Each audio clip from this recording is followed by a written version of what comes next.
Où est-ce que tu es? Donne-moi ton adresse. Dis-moi où est-ce que tu es, j'arrive. Je vais te bastonner. En soi, moi, je me disais jamais que j'allais devenir maquilleuse.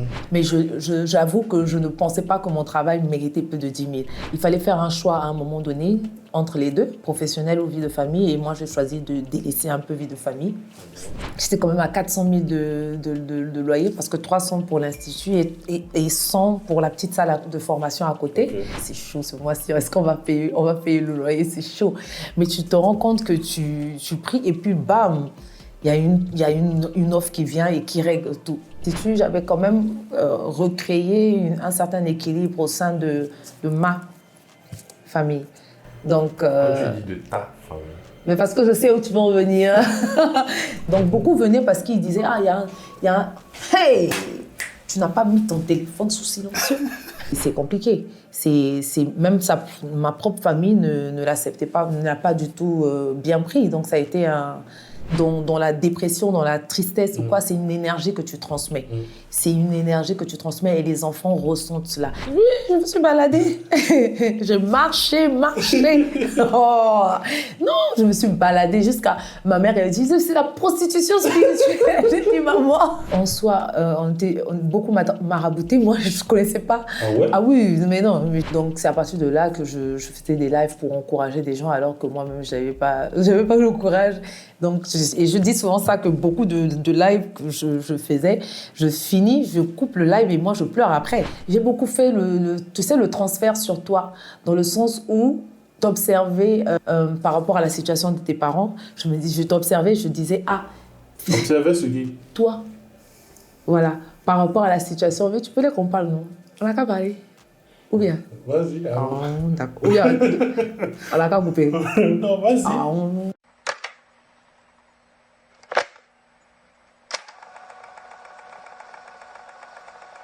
Remets du bissapeux dans mon verre. Salut à tous, j'espère que vous allez bien. C'est votre host Christopher, votre host de podcast préféré. Aujourd'hui, on se retrouve pour un nouvel épisode. J'aimerais d'abord, comme d'habitude, vous remercier pour tout ce que vous avez fait pour l'épisode précédent, pour tous vos retours, pour tous vos partages, pour tous vos likes. C'était extraordinaire. Mais aujourd'hui, on a un épisode que je trouve qui est spécial. Pour moi, c'est spécial. Normalement, ça devait être le premier épisode de cette longue série. Dieu a fait que ça soit aujourd'hui. Et j'espère qu'à travers cet épisode, bon, de toute façon, moi, je sais que cet épisode sera extraordinaire. Je le sais déjà. Donc du coup, on se retrouve aujourd'hui avec une nouvelle invitée que normalement, je ne suis même pas censé présenter parce que je pense que vous la connaissez tous. Mais je vais quand même la présenter parce que pour toutes les personnes qui me suivent de loin ou de très près, vous savez que cette personne, c'est comment dire, elle fait partie des piliers de ce que je suis aujourd'hui en vrai. Elle fait partie des piliers de mon entreprise One Shot Picture. Vous savez que on ne peut pas parler de One Shot Picture sans parler d'elle. Bon, quand je dis One Shot Picture, c'est pour les gens qui sont au fond. Je parle de mon studio de photo. Elle était là depuis le début. Et en vrai, il y a beaucoup de choses aujourd'hui que j'ai ou que je fais, c'est grâce à elle. Et bon, vous saviez que ce jour-là allait arriver. Donc, je vais la laisser se présenter. Frédéric. Enfin, non, excusez-moi. Pasteur Frédéric. Mais tu as dit que tu allais me présenter. Je t'ai présenté. C'était des mots vraiment... bref, très, très, très touchants. Très vrai. Très vrai. Mais très touchant. En plus, que je ne connaissais pas. C'est la première fois que je t'entends me décrire de la sorte. Bon, en gros.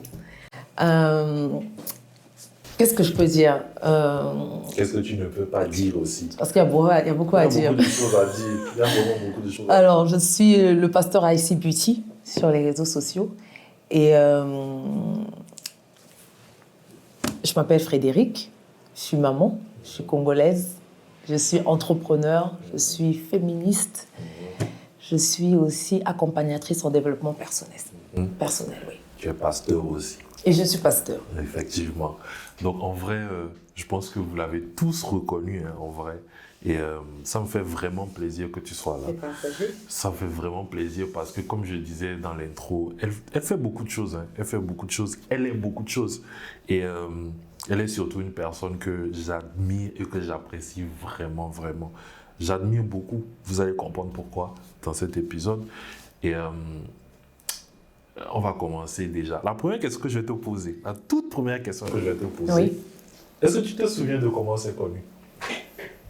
C'était lors d'un tournage, non? D'un tournage, quel tournage? Oh. Non, comment c'est connu? D'abord, comment on est rentré en contact? Ça, je vais jamais oublier l'anecdote là. Seigneur, je Parce que sais. je veux toujours que je raconte ça. Non, mais j'ai pas de mémoire, tu sais, en Je plus. sais, mais tu dois avoir. Moi, je ne peux pas oublier ça. Je ne peux jamais oublier comment c'est connu.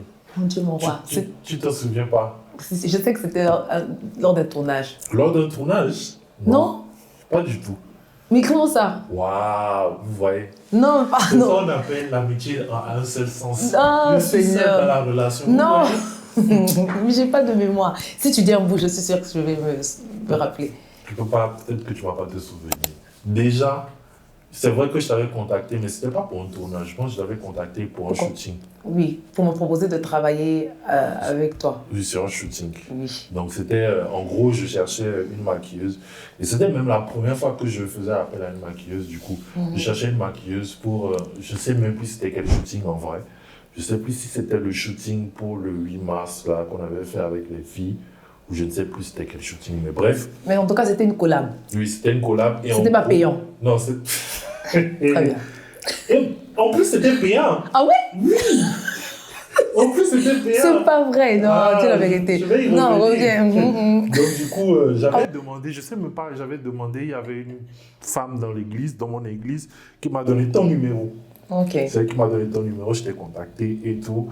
On a parlé, je t'ai expliqué à peu près comment je travaillais. Toi aussi, tu m'as un peu expliqué comment tu travaillais. Tu m'as donné tes prix et tout. Mais je ne me souviens plus exactement c'était pour quel shooting exactement. Mais je sais que... On en a fait tellement aussi. oui, bon, en tout cas, c'était le premier, dans l'autre studio, le premier studio et tout. Et tu m'avais donné tes prix, etc., etc. Tu m'avais dit comment tu travaillais. Et je ne sais pas qu'est-ce qui s'est passé. En tout cas, un jour, on était en train de parler. On a parlé du shooting. Je ne sais pas qu'est-ce que je t'ai dit. Je ne sais pas qu'est-ce que je t'ai dit. Ce jour-là. J'aime trop cette anecdote. Peut-être que tu vas vouloir que je la coupe. Mais j'aime trop cette anecdote. Je ne sais plus qu'est-ce que je t'avais dit. Tu étais énervé contre moi. Tu as dit... Où est-ce que tu es? Donne-moi ton adresse. Donne-moi ton adresse. Où est-ce que tu es? Hein? Dis-moi où est-ce que tu es, j'arrive. Je vais te bastonner. Je ne sais plus qu'est-ce que je t'avais dit, mais en tout cas, on avait une incompréhension sur un truc. Et ce jour-là, je ne vais jamais oublier ça parce que j'étais choqué. Et on C'était s'était jamais vu. C'était jamais vu. On s'était jamais vu. C'était la première fois on prenait contact et tout. Tu as dit que non, que tu vas me bastonner et tout, et tout, et tout, et tout. J'ai dit, ah, mais qu'est-ce qui se passe? Et tout. Bref, après on a réglé ça. C'était une incompréhension. Mais quand tu étais venu pour le shoot, si, je t'avais payé. Ah Je bon? t'avais payé, oui. Tu avais même honte de prendre l'argent. Oui. Oui, Ah, ça c'est c'est... un truc. Est-ce qu'on va s'en sortir dans Non, cette on doit interview? dire, on doit dire. C'est vrai que, en vrai de vrai, parce que c'est important de le dire. Pourquoi? Parce que, bon, on va commencer comme ça. Pourquoi tu as commencé à faire d'abord le maquillage? D'abord. Ok. Comment ça a débuté? Alors, je reviens juste sur l'anecdote parce que tu as dit est-ce qu'on va couper? Mais j'espère que tu ne couperas pas parce que c'est important aussi que les gens sachent que j'étais très colérique. Parce que quand on voit ta corpulence, on voit ma corpulence, comment je peux dire que le mien te bastonne? Non, mais tu m'avais jamais vu. Bon, toi, tu es un homme quand même. Donc, Oui, mais bon, tu m'avais jamais vu. moi, donc, je démarrais au quart de tour, je n'avais pas le temps. Mais vraiment, c'est Dieu qui change. Mais comment j'ai commencé le maquillage en soi, moi, je me disais jamais que j'allais devenir maquilleuse. J'étais en mode, je vais travailler normal et tout. Et puis, le maquillage, c'était genre, tu maquilles tes copines quand on doit aller en boîte de nuit et tout. Tu maquilles vite fait. Mais à un moment donné, c'est quand mon père est décédé. Voilà, quand mon père est décédé, c'était très compliqué pour moi, quand je suis revenue du Congo, de faire mon deuil. J'avais plus goût à rien, j'avais plus confiance en moi pour le boulot. Même postuler dans le centre d'appel, c'était compliqué. Je trouvais que j'étais nulle et tout. Bref, je me suis dit, ah tiens, il y a une passion, je vais me remettre là-dessus. Juste vraiment pour faire mon deuil. Donc j'allais sur YouTube et je regardais des tutos et tout. Et je prenais des cobayes comme ça pour maquiller. Et puis on me disait, ah mais tu fais bien et tout, nanana. Mais à chaque fois que je maquille une femme, je remarquais qu'elle disait « Ouais, j'aime pas mon nez, ça sera joli sur tête, ça sera pas joli sur... » J'ai tout de suite discerné, on va dire, qu'il y avait des gros manques de confiance, en fait, et que les femmes ne se voyaient pas vraiment comme elles étaient réellement. D'où mon nom, IC Beauty in You. Voilà. Donc, j'ai commencé à voir, je me suis dit, mais pourquoi elle se plaint de son nez alors qu'elle est toute belle et tout? Et donc, c'était pour moi un défi à chaque fois de leur montrer que, non, coup de pinceau, papa, vous êtes magnifique. C'est comme ça que ça a commencé. Ah ouais. Mais attends, parce qu'avant d'être maquilleuse, tu travailles en communication, si je me rappelle bien. Oui. Tu travailles en communication. J'ai travaillé en communication, j'ai travaillé aussi dans les centres d'appel. Ah ouais, ça je ne savais pas. J'ai beaucoup tourné dans les centres. J'ai presque fait tous les centres d'appel de Dakar. Ah, moi je pensais que c'était communication et après directement maquillage. Non. Ok. À l'époque, il y avait les centres d'appel. Oui, PCCI le plus grand, Quality Center. J'ai fait d'autres aussi qui sont... on va pas les citer. Non, franchement, on ne va pas les citer. Qui? Vraiment Non. pas. On ne va pas du tout les citer. Non, tu as raison. Comment dire, comme tu disais, pour penser à autre chose après, après le décès de papa, et du coup, tu t'es dit, tu vas te mettre dans le maquillage, etc. Bon, à quel moment tu t'es dit, il faut que je... Pas il faut que, mais il faut que j'accepte l'argent qu'on me donne pour le travail que je fais. Oula, c'est-à-dire qu'à quel moment j'ai décidé d'en faire un... Non, il y a la période où tu décides de te dire, ok, c'est un métier, mais il y a la période où tu te dis, ok, les gens me payent pour ce que je fais. Okay. Genre, il faut que j'accepte que les gens me payent pour ce que je fais. Pourquoi je dis ça? Parce qu'on revient sur ce que je disais tout à l'heure, c'est que même si elle te donnait le prix, en vrai, je dis ça, mais moi-même, à un moment, je faisais ça. Toi mais, aussi. Oui, mais même si elle te donne le prix, quand tu lui donnes l'argent, c'est difficile. C'était difficile. Donc, du coup, oui, en vrai, en fait, dans la tête, il faut aussi se détacher de le truc de, ok, c'est une passion, et le truc de, ok, maintenant, il faut que je commence par, parce que le matériel de, comment dire, de maquillage. Ah, okay. C'est l'argent, hein. Faut pas voir les choses comme ça, hein. C'est bon l'argent. Matériel. En plus, bref. Non, mais moi, je trouve que c'est une très, très, très bonne question. Et souvent, on te demande, en fait, comment tu as commencé à faire payer, mais comment tu as commencé, en fait, à accepter que l'on te paye à la hauteur, surtout du travail. Il faut pouvoir réaliser que, comme tu as dit, c'est pas une passion. Moi, ça a été mon piège dans l'entrepreneuriat. J'ai longtemps pris ça aussi de passion, j'aime beaucoup ça, ça me fait vibrer, c'est mon art et tout. Alors que non, c'est du travail. Quand je finis mes journées, je rentre quand même avec le dos en compote, les pieds en compote. Et finalement, quoi? Non, je me souviens de tes valises. Bref, les valises, le sac à dos, les épaules. Le gros sac à dos. Oh, Seigneur. Non, mais les épaules en miettes et tout. Et après, quand tu arrives à la maison, la réalité, c'est que les factures et tout, machin, ça ne suit pas. Et j'ai eu quand même la grâce d'avoir des clientes qui sont devenues après des amies qui un jour m'ont attrapé comme ça par le col à cette heure-là. Oui, franchement. Je ne sais pas si je dois citer, mais oui, quand même. Fatou Jupiter, Elisa de Zadada, de la marque Zadada, et qui m'ont arrêté, qui m'ont dit, mais non, tu es trop moins chère. J'étais en mode... Elle me dit, non, tu es la moins chère payée sur le Sénégal alors que tu fais partie des meilleurs. Oui, je fais partie des meilleurs. Oui. Bon, est-ce qu'on a besoin de débattre de ça? C'est pas parce qu'on s'est calmé un peu, mais sinon... c'est la crème. Donc, elle me dit en fait que non, mais moi, je maquillais à 10 000. Je maquillais à 10 000 quand même. Transport inclus. Donc, imagine, tu te retrouves avec combien? Je prenais des cars rapides souvent dans les débuts. Et ça, je ne savais pas. Ouais. Parce que toi, je suis arrivée après quand même où je prenais quand même le taxi un peu. Mais je prenais le car avec le sac au dos parce que je ne pouvais pas. Je me dis 10 000, c'est pas... J'avais même commencé à 5 000 d'abord. Et après, je suis passée à 10 000. Mais j'avoue que je ne pensais pas que mon travail méritait plus de 10 000. Donc, quand elle m'a dit, mais tu es la moins chère payée, j'étais en mode, ah bon? Elle me dit, mais oui, les autres commencent à partir de temps, regarde et tout, machin. Et je lui ai dit, mais personne ne va jamais accepter de me payer au-delà. Elle m'a dit, écoute, tu changes. Elles m'ont obligée à changer. Et d'ailleurs, quand j'ai refait ma grille tarifaire et que timidement, j'envoyais ça aux clients quand ils demandaient les prix, j'envoyais en mode non, ils vont pas. Bah non. Ils ont accepté et ça a grimpé. C'est drôle parce que... Enfin, c'est drôle. C'est intéressant parce que les conseils que tu as donnés, c'est les mêmes conseils que tu m'as donnés. C'est le même conseil que tu m'as donné. Donc, les gens qui sont venus se plaindre après que je suis chère, c'est elle.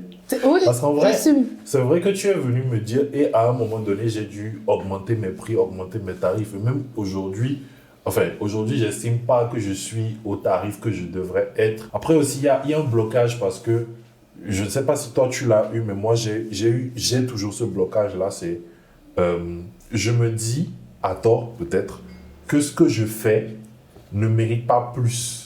À tort. Dans le sens où, Dans le sens dans le sens où je me dis, je sais que je peux faire mieux que ce que je propose à un client. À tort. Tu vois?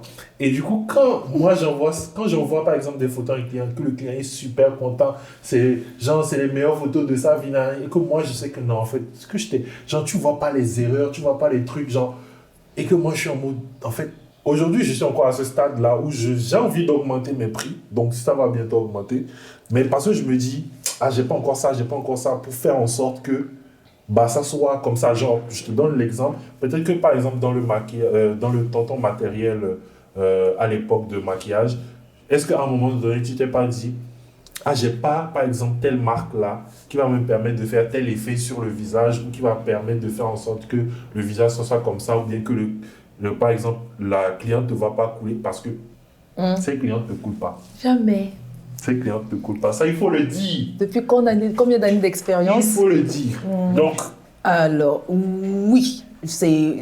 Pour moi, il faut dire les termes, c'est un complexe. Oui, parce que je me suis dit, non, mais je n'ai pas les grandes marques et tout. Donc, je mérite que le tarif là. Mais en réalité, le prix est fixé pas seulement en fonction des marques. C'est la charge de travail que ça représente. Ton expertise. Il y a beaucoup d'autres choses, la chaleur que tu apportes. Tout ça là, ce sont des choses qui ne sont pas quantifiables. Mais ce sont des choses qui sont très importantes parce que si le client revient, c'est pas seulement parce que tu sais faire des photos, parce qu'il y en a plein. Mais s'il revient, c'est parce qu'il y a il y a ce plus-là. Et souvent, nous ne sommes pas conscients de ce petit plus parce que nous, on regarde ce qui est palpable, et, tu vois. Et on se juge très, très, très durement. Sincèrement, on se juge très, très, très, très durement. Après, je pense que c'est bien aussi dans le sens où le côté perfectionniste et le côté aussi vrai. C'est-à-dire qu'on aime notre travail et on veut donner le meilleur, fait que tu veux toujours... voilà. Et t'es pas cupide aussi dans le mode tu veux gagner à tout prix, mais il faudrait pas que ça soit en même temps. Il faut trouver le juste milieu. Il faut trouver le juste milieu, oui. Comment tu arrives à jongler entre ce côté professionnel et ta vie de famille à l'époque? C'était très compliqué. C'était très compliqué. Il fallait faire un choix à un moment donné entre les deux, professionnel ou vie de famille. Et moi, j'ai choisi de délaisser un peu vie de famille, il faut que j'avoue. Parce qu'à un moment donné, moi, je me suis retrouvée seule avec mes enfants. Et quand tu regardes, on n'a pas trop le temps pour les câlins, chouchou, nanana. Donc, j'ai quand même fait 2 bonnes années où j'ai bien carburé quand même. Je pense 2019. Et c'est même là que j'ai vraiment bien fait asseoir IC Beauty en soi ici au Sénégal. Parce que je me suis pris 2 bonnes années quand même où j'étais très absente, où mes enfants, je les déposais chez une amie, je suis rentrée très tard, des fois je ne les voyais pas, les nounous, ça ne suit pas, et tu ne peux pas les payer non plus. Donc, c'était très compliqué, mais c'est 2 années où j'ai vraiment j'ai sacrifié un peu, on va dire, l'équilibre, le temps que je donnais à mes enfants pour pouvoir miser dans ce que je pouvais mettre sur la table à la maison.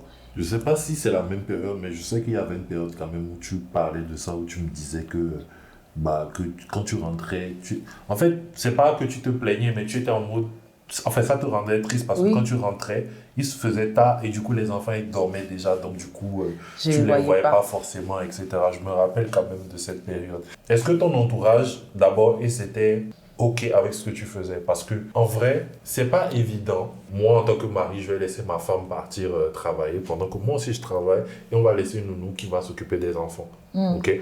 Donc, c'est pas évident. Aujourd'hui, il y a beaucoup d'hommes qui n'ont pas ce truc-là. Ils se disent, bon, à côté de ça, il y a d'autres qui le font, mais c'est à la maison. C'est pas, genre, ils ne sortent pas. Genre, c'est-à-dire que la femme ne sort pas, elle fait son business à la maison, du coup, elle est toujours avec les enfants, etc. Comment eux, ils ont vu ça? Quand je dis ton entourage, c'était, bon, les quelques amis que tu avais, ta famille, etc. Bref, tout. Alors, dans le temps, les amis, bon, je n'ai pas trop d'amis, mais en fait, ils n'ont pas changé. Mais les quelques amis étaient en mode, non, ça t'encourage parce qu'au même temps, on a quelqu'un qui peut maquiller dès qu'on veut sortir un peu, c'est pratique.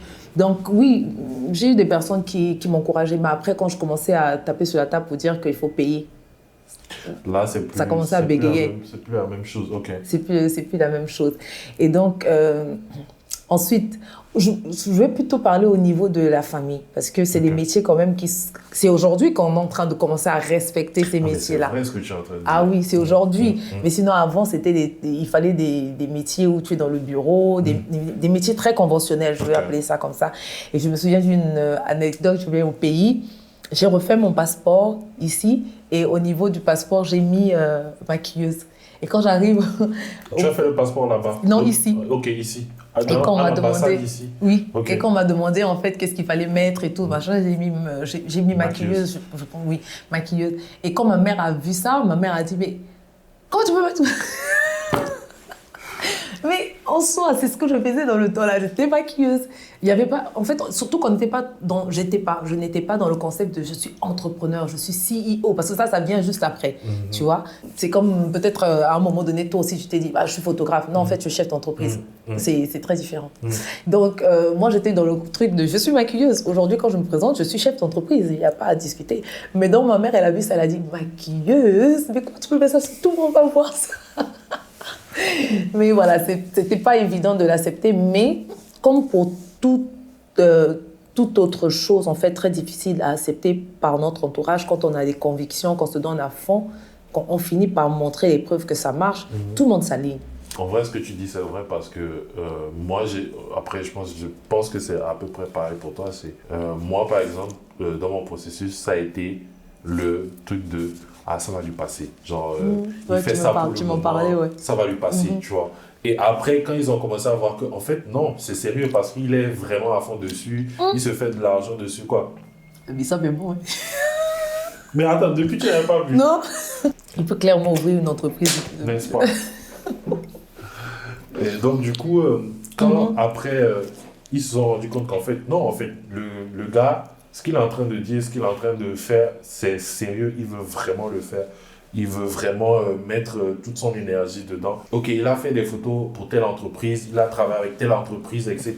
Et surtout les Chinois que tu m'as fait maquiller pour la première fois de toute ma vie, j'avais jamais... Pardon, désolé de ton travail, mais c'est venu comme ça là. C'est vrai ça. Mais par exemple, tu donnes un bon exemple. On avait travaillé pour Huawei Sénégal. La première fois que pour toi, tu avais maquillé des personnes asiatiques. Et du coup, en tout cas, tu les as bien maquillées. Ah oui, j'avais géré. Mais j'étais stressée. Mais quand, après, moi, je montre à maman, ok, en fait, j'ai travaillé avec Huawei, j'ai travaillé avec BOA, j'ai travaillé avec ça.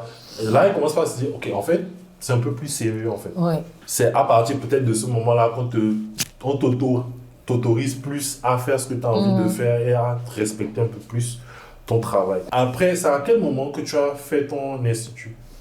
Oh, ok. L'institut est venu parce que j'ai commencé en tant que maquilleuse. Je me suis rendu compte en fait que mes clientes, elles avaient besoin de coiffeuses, surtout mes mariés. Et du coup, tu as fait l'institut. Dans l'institut, il y avait maquillage. C'est ça. Il y avait coiffure. Onglerie. Il y avait onglerie, il y avait aussi des formations. Il y avait des formations, il y avait les soins aussi. Et justement parce que je me suis rendu compte que j'avais des clientes pour maquillage simple, si on peut appeler ça comme ça, et j'avais les mariés. Et souvent, les mariés aussi se retrouvaient avec une problématique, c'est qu'il y avait un déphasage. Genre, la mariée, elle va avoir un maquillage, par exemple, très soft, on va dire soft glam, par exemple. Et la coiffure, c'est Tina Turner, ça n'a rien à voir. Donc, tu vois que, en fait, il faut que ce soit, pour moi, dans ma logique, il faut que ce soit aligné. Voilà pourquoi au studio, quand on était en train de travailler, je pouvais très bien maquiller, mais si la cliente, elle a une touffe qui va de l'autre côté, pour moi, c'est pas complet. Donc, j'ai commencé à apprendre à coiffer pour que mes mariés puissent avoir des services qui soient complets et ne pas avoir affaire à plusieurs prestataires qui comprennent pas forcément la vision ou la direction de ce qu'elles veulent avoir pour leur mariage ou de ce à quoi elles veulent ressembler. Parce que c'est ça. Donc, j'ai commencé à coiffer et ensuite, j'ai commencé à faire les hommes parce que je voulais justement leur permettre d'avoir un seul prestataire pour qu'on comprenne encore une fois ce qu'elles voulaient. Donc, l'idée d'ouvrir l'Institut, c'était vraiment pour avoir un espace où je voulais que les femmes se retrouvent dans un espace, parce que c'est pas seulement que ça, c'était beaucoup santé mentale aussi, parce que le cadre que je voulais, les chants que je choisissais, voilà, je voulais qu'elles se retrouvent dans un espace où elles ont tout en un seul lieu, et en plus de repartir belles, elles repartent détendues, relax, tout ça. Bon, si on prend par exemple le cadre des clients, mariage, etc., je pense que même pour eux, c'est beaucoup plus intéressant d'avoir un seul prestataire qui fait plusieurs choses et qui fait bien les choses que d'avoir plusieurs prestataires qui ne se connaissent pas. Tu vas venir, tu fais le maquillage, la maquilleuse n'est même pas encore arrivée, n'est même pas encore prête, ou peut-être que quand elle va venir maquiller, quand elle va venir coiffer, toi, en tant que maquilleuse, tu vas devoir refaire des retouches derrière, etc. Et c'est beaucoup plus simple, je pense, que pour les maquilleuses, et même au niveau, pour les mariés plutôt, et même au niveau du stress, d'avoir une personne qui fait tout. En tout cas, c'est ce que je conseille dans mes formations aussi, vous commencez avec le maquillage, mais n'hésitez pas à regarder tous les métiers qui gravitent autour de ce que vous faites actuellement. Parce que... Quand tu avais l'Institut, tu faisais tout seul? Je faisais tout toute seule, parce que je suis de ceux qui pensent qu'avant d'embaucher quelqu'un, il faut que je sache ce que cette personne fait. Ok. Je n'aime pas être... je n'aime pas en fait que l'on me dise non, c'est comme ça que ça se fait, alors que quand je regarde, c'est très moche, mais j'ai pas de quoi modifier parce que je maîtrise pas. Exactement. Et tu as pu recruter maintenant du coup des gens dans ces différentes... Oui, absolument, parce qu'après... Est-ce que malgré le fait que tu aies délégué à des gens, est-ce que les gens ne voulaient pas quand même que ça soit toi? Oui, ça aussi, ça a été un gros souci. Ça a été un gros souci. Ok. Oui. C'est pour ça, en soi, en fait, faire du personal branding, en fait, c'est un gros risque aussi, parce qu'au moment où tu veux commencer à déployer ton activité, il y a certains clients qui n'acceptent pas. Mais à un moment donné, moi j'imposais à un moment donné. Lors de la prise de rendez-vous, j'imposais. Je savais que, par exemple, pour les mariés, il fallait que moi je m'en occupe. Mais à un moment donné, je disais non à certaines clientes qui disaient que non, moi c'est seulement vous que je veux, nanani. Je disais non, en fait. Parce qu'il faut que... C'est pour ça, des fois, je trouve que les clients sont un peu bizarres, un peu bipolaires quand même, un peu égoïstes aussi quelque part. Parce que quand tu commences en mode « elle fait tellement bien, on te recommande et tout », tu as l'impression que les clients veulent te voir évoluer. Mais pour évoluer, il faut diversifier. Pour évoluer, il faut multiplier. Oui, mais... En fait, je me mets à la place du client. Je me dis... En fait, ils ne se rendent pas compte. Ils ne se rendent pas compte. Ils ne se rendent pas compte. Et puis après, moi, par exemple, aujourd'hui, si je reprends mon exemple, j'ai un assistant avec qui je travaille, mais je le laisse quasiment rien faire. Parce qu'en fait, il y a aussi le côté où tu te dis, si lui, il va faire quelque chose et qu'il ne fait pas bien, tu vas repasser derrière. On ne va pas dire c'est ton assistant, c'est moi. Et du coup, derrière, je me dis, je préfère aller avec lui, on le fait ensemble, mais au final, que ce soit moi qui ai fait le truc, comme ça, si ça s'est mal passé, c'est moi. Tu vois? Et, ou soit si ce sont des nouveaux clients, etc., je peux l'envoyer parce que je me dis, bon, ok, ce n'est pas des clients qui me connaissent déjà et qui sont déjà habitués à ce que j'ai l'habitude de leur faire. Donc, vas-y, fais-le. Et de toutes les manières, moi, derrière, que ce soit au montage ou à la retouche, je pourrais... Et le jour où tu as un CBAO qui te contacte en fait, pour un gros shooting et que tu as une autre cliente qui a l'habitude de venir faire le shooting, qu'est-ce que tu choisis? Ah, mais ça dépend, parce que si la personne... Enfin, je pense pas que ça sera le même jour. Non, si, ça c'est le même jour. Non, pourquoi ça va être le même jour? C'est mon cas. Non, mais si c'est le même jour... Ah, je sais pas, hein. Tu vois, mais en fait, je pense qu'on prend du personnel et qu'on essaie de déléguer pour des cas comme ça, en fait, des éventuels cas comme ça, parce qu'on ne sait jamais demain. Moi, je me suis retrouvée avec des situations où j'avais un tournage et j'avais une cliente que j'aime beaucoup. Il fallait faire des choix comme ça, envoyer une assistante et veiller, tu es toujours en train de veiller. Et je pense qu'en plus de développer la capacité de déléguer, donc c'est une formation sur soi-même, mais il faut aussi former la personne. Il faut transmettre la vision, il faut transmettre des Aujourd'hui, tu compétences. dis ça parce que tu es arrivé au stade où tu arrives à le faire. Oui, mais c'était difficile. Moi, je ne peux pas. Pour le moment, je ne peux pas. Oui, moi Mais aussi, je disais ça. Dis-toi que j'ai eu une période où il y avait 2 personnes qui travaillaient pour moi. Chaque fin du mois, je leur donne, genre, je leur payais leur salaire. Mais en fait, quand je me posais, je regardais qu'est-ce qu'ils ont fait durant le mois. Rien, parce que c'est moi qui faisais tout. Mais du coup, tu es le frein de ta propre entreprise. Ah oui. On sent. Ah oui. Mais en vrai, je pense que pour revenir à ce qu'on disait tout à l'heure, en vrai, les clients ne se rendent pas compte que c'est pas forcément évident de, comment dire, de faire tout soi-même. Et si tu connais bien la personne avec qui tu es en train de travailler, si elle t'envoie quelqu'un, c'est qu'elle estime que la personne qu'elle t'a envoyé pourra faire le travail. Donc, il faut faire confiance aux gens. Il faut faire confiance. Et puis, des fois, c'est des petits caprices en mode je ne veux que toi. Non, si j'envoie quelqu'un, c'est parce que je sais que la personne peut faire le travail. Après, j'avoue que dans mon parcours, des fois, une fois en tout cas, ça s'est pas bien passé. Ah, avec la personne que tu as envoyée. Ah oui, la personne que j'ai reçue elle n'est pas comme toi.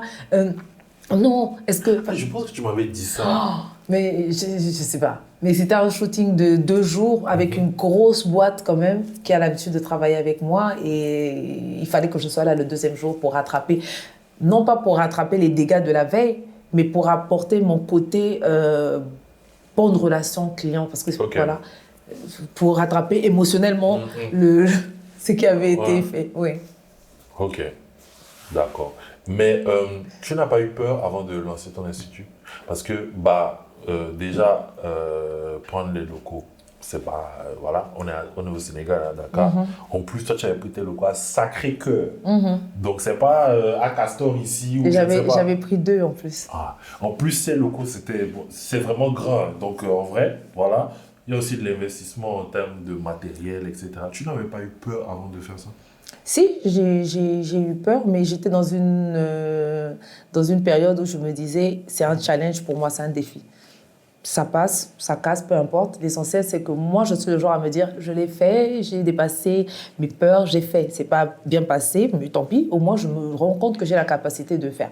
Donc oui, j'avais peur parce que les montants, les prix et tout ça, c'est là que tu... Ou Oyofal, même tout ça, parce que j'avais la clim partout et tout ça, nanana. J'étais quand même à 400 000 de loyer parce que 300 pour l'institut et 100 pour la petite salle de formation à côté. Okay.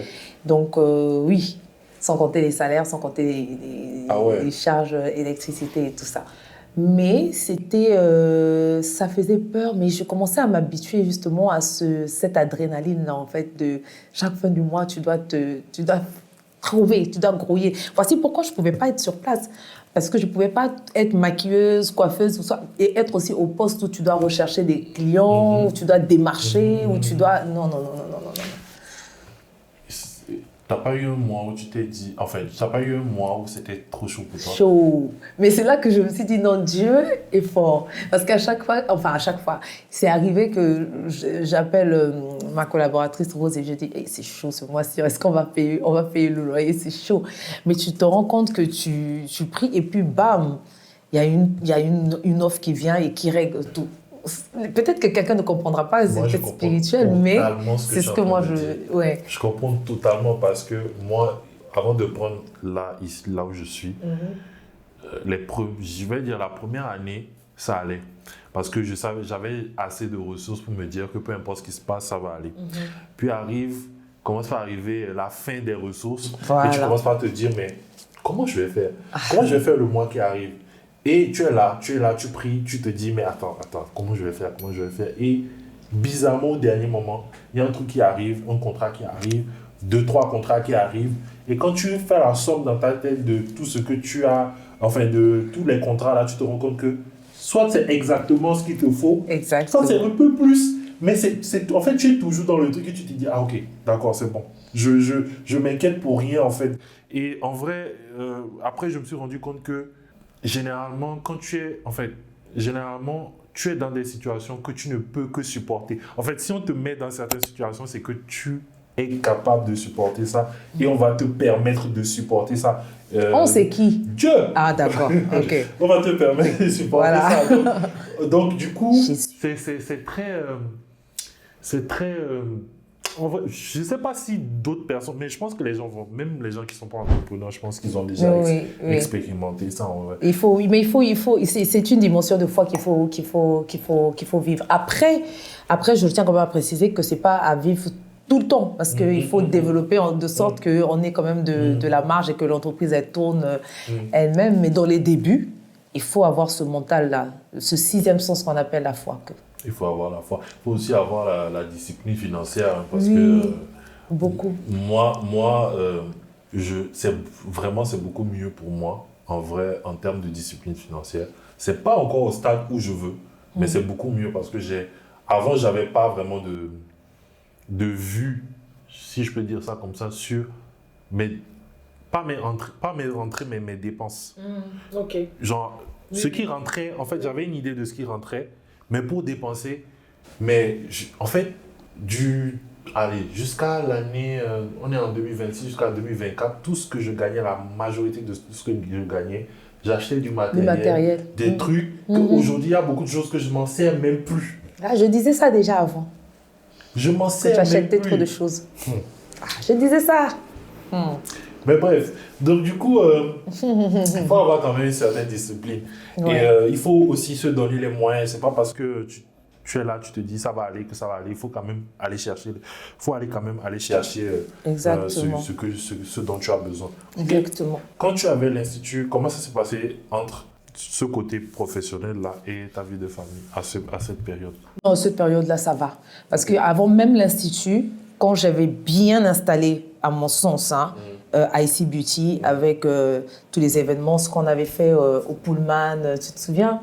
Pour le cancer du sein, au Pullman et tout. On avait commencé là-bas. C'est vrai.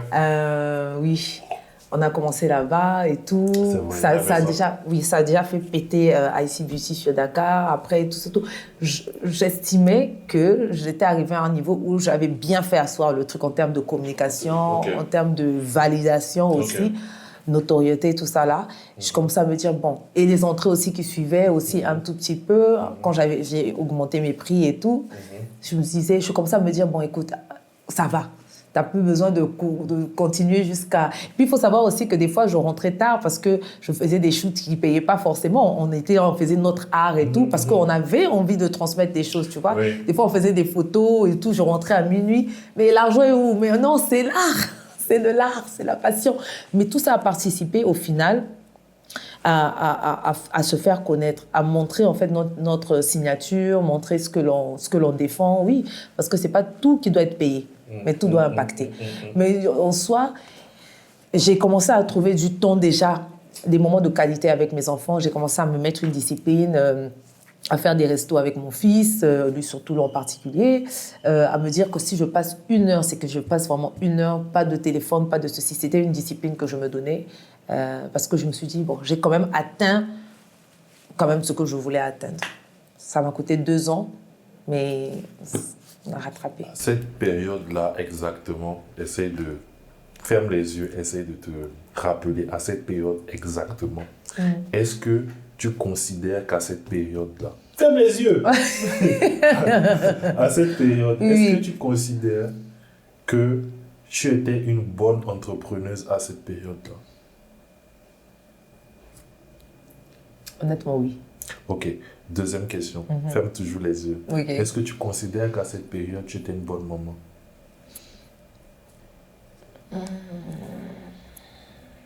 Non. Ok, pourquoi? Non. Non, tu peux ouvrir les yeux. Je peux ouvrir les yeux. Non, parce que dans ma conception, dans mon idéal, la maman, c'est celle qui est toujours présente, c'est celle qui... toujours présente. Toujours présente, c'est celle qui couche ses enfants, c'est celle qui raconte des histoires le soir avant de dormir, ce que je faisais très bien à un moment donné. Mais voilà, ça, c'est dans mon idéal. Voilà pourquoi aussi, à un moment donné, quand j'ai fait mon coaching, ma coach m'a dit « Tu es très dur envers toi-même parce qu'à l'impossible, il n'est tenu. » Mais dans mon idéal... Tu as eu un coach? Oui. Okay. Oui, beaucoup de choses, encyclopédie. Donc, donc, oui, non, dans ce temps où j'étais comme ça, dans l'entrepreneuriat à fond, je ne pouvais pas être une bonne maman. Non. Pour moi, en tout cas, ce n'est pas des choses qui peuvent C'est pas deux choses qui peuvent aller de pair. Si dans ton entreprise, tu n'as pas délégué, tu n'as pas assez de personnel, si tu es seule à tout gérer, tu peux pas être la bonne maman dans mon idéal. Hein, parce que pour certaines personnes, être une bonne maman, c'est juste, je sais pas. Mais moi, dans mon idéal, c'était coucher les enfants, avant qu'ils se couchent, raconter des histoires, être là au début pour faire le petit déjeuner, faire les goûters faits maison. Tu vois, ce sont des choses, en fait, qui peuvent paraître banales, mais qui sont très compliquées à réaliser parce que tu es toujours sur le terrain. Donc, c'était une très, très bonne entreprise. Est-ce que tu ne penses pas que tu es un peu dur avec toi-même par rapport à cette période? Parce que, en tout cas, moi, de l'extérieur, de ce que je voyais, je pense que... Oui, beaucoup de personnes me disaient ça, que tu es une bonne maman, mais moi, comment je m'évaluais? Bon, ok, d'accord. C'est ce que j'ai dit, mais moi, je trouve que tu es une bonne maman, mais à l'époque, quand même, tu étais une bonne maman. Tu étais assez présent pour tes enfants. Et en vrai, à l'époque, pour revenir sur ça, à l'époque, c'était tout pour mes enfants. Oui. C'était tout pour mes c'était enfants. ça c'était mon... C'était tout pour... C'est-à-dire que même quand ils gagnaient l'argent, ils disaient « Attends, ça, je mets ça parce que je vais acheter tel truc à mes enfants, etc. etc. » Donc, du coup, c'est vraiment pas du tout évident. Et du coup, pour ta vie de famille, quand tu avais l'institut, tu rentrais plus tôt à la maison ou tu rentrais plus tard? Bon, ça dépend forcément des projets. Oui, ça dépend des projets, mais j'avais le luxe de rentrer plus tôt, plus tôt qu'avant, que d'habitude, parce que je pouvais laisser le personnel s'occuper des choses. Et puis moi, je rentrais, mon maximum, c'était, je voulais rentrer à 20h, des trucs comme ça. Donc, Qui restait à la maison avec les enfants? J'avais une nounou.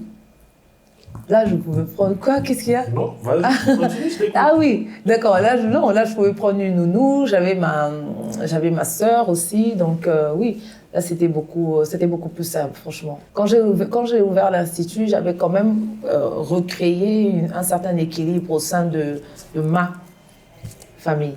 Donc, Quand tu dis de ta famille. Mais parce que je sais où tu vas en venir. Parce qu'en soi... parce que je te vois venir. Je te vois venir, donc je précise ma famille. Parce qu'en soi, pourquoi il y avait ce déséquilibre entre le côté entrepreneur à fond et tout, et le côté maman qui prenait un coup, c'est parce que j'étais maman solo, donc maman célibataire. À ce moment-là, tes enfants, ils comptent que sur toi. Et comme tu disais tout à l'heure, j'avais beaucoup ce credo-là, tout pour mes enfants. Donc, dans ma tête, j'avais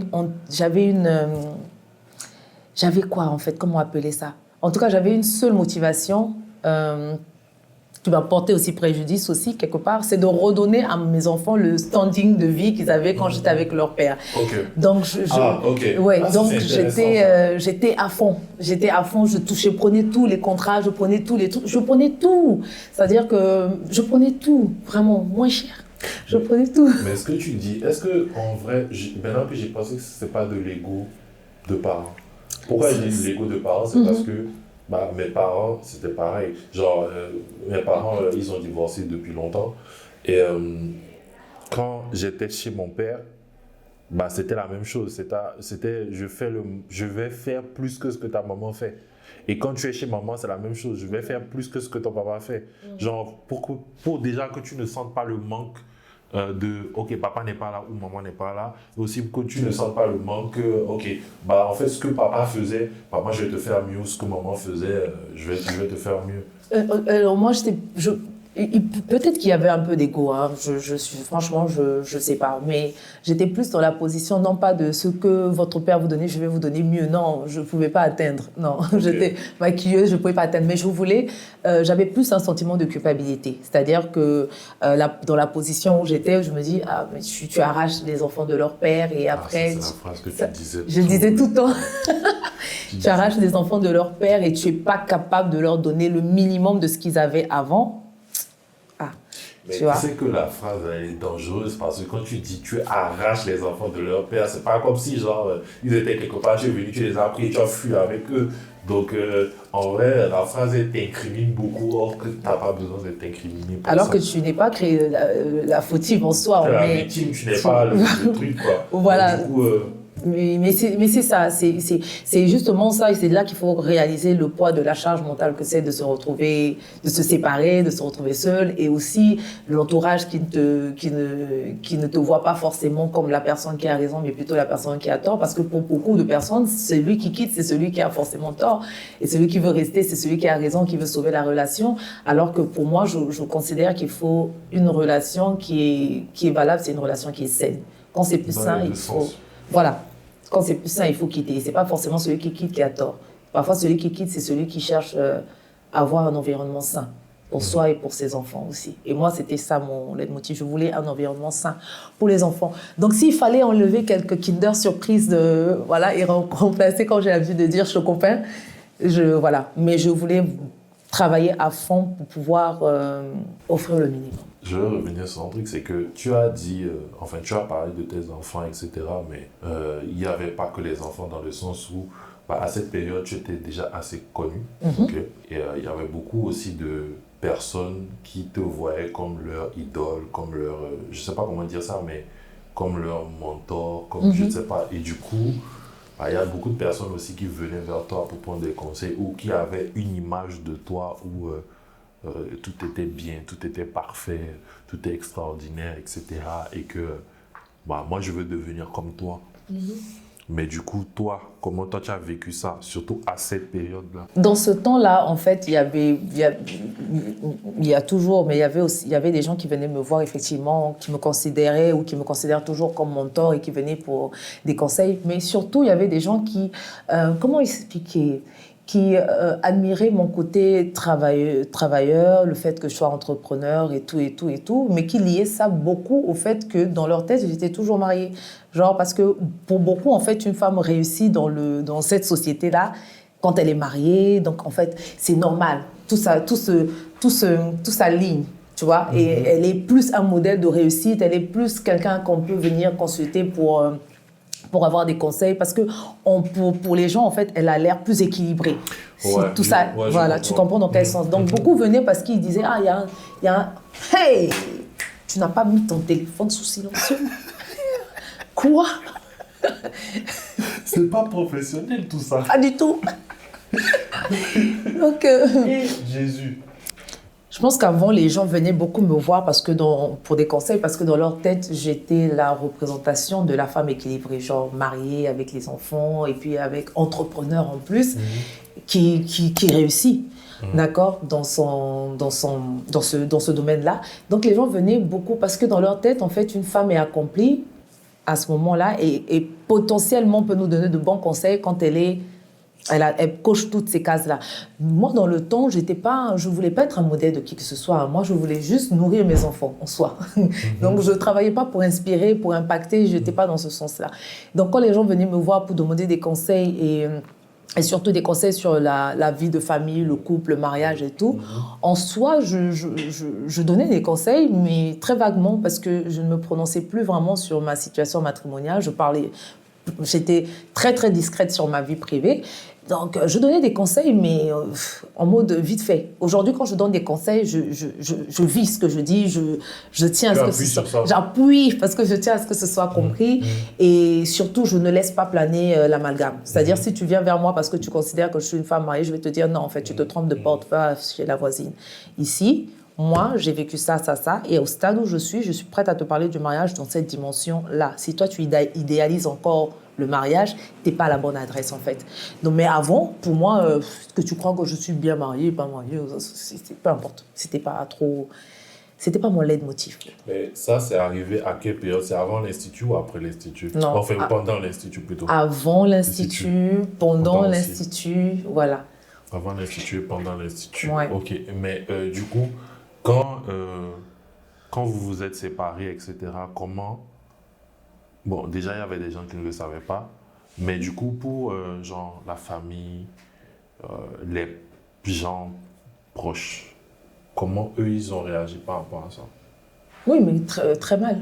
Très, très, très mal. Comme je disais tout à l'heure, c'est la personne qui s'en va, c'est la personne qui a tort dans la tête des gens. Et surtout quand c'est une femme qui décide de partir ou de briser une union, c'est scandaleux. La femme doit supporter, la femme doit prendre sur soi, la femme doit bâtir Voilà.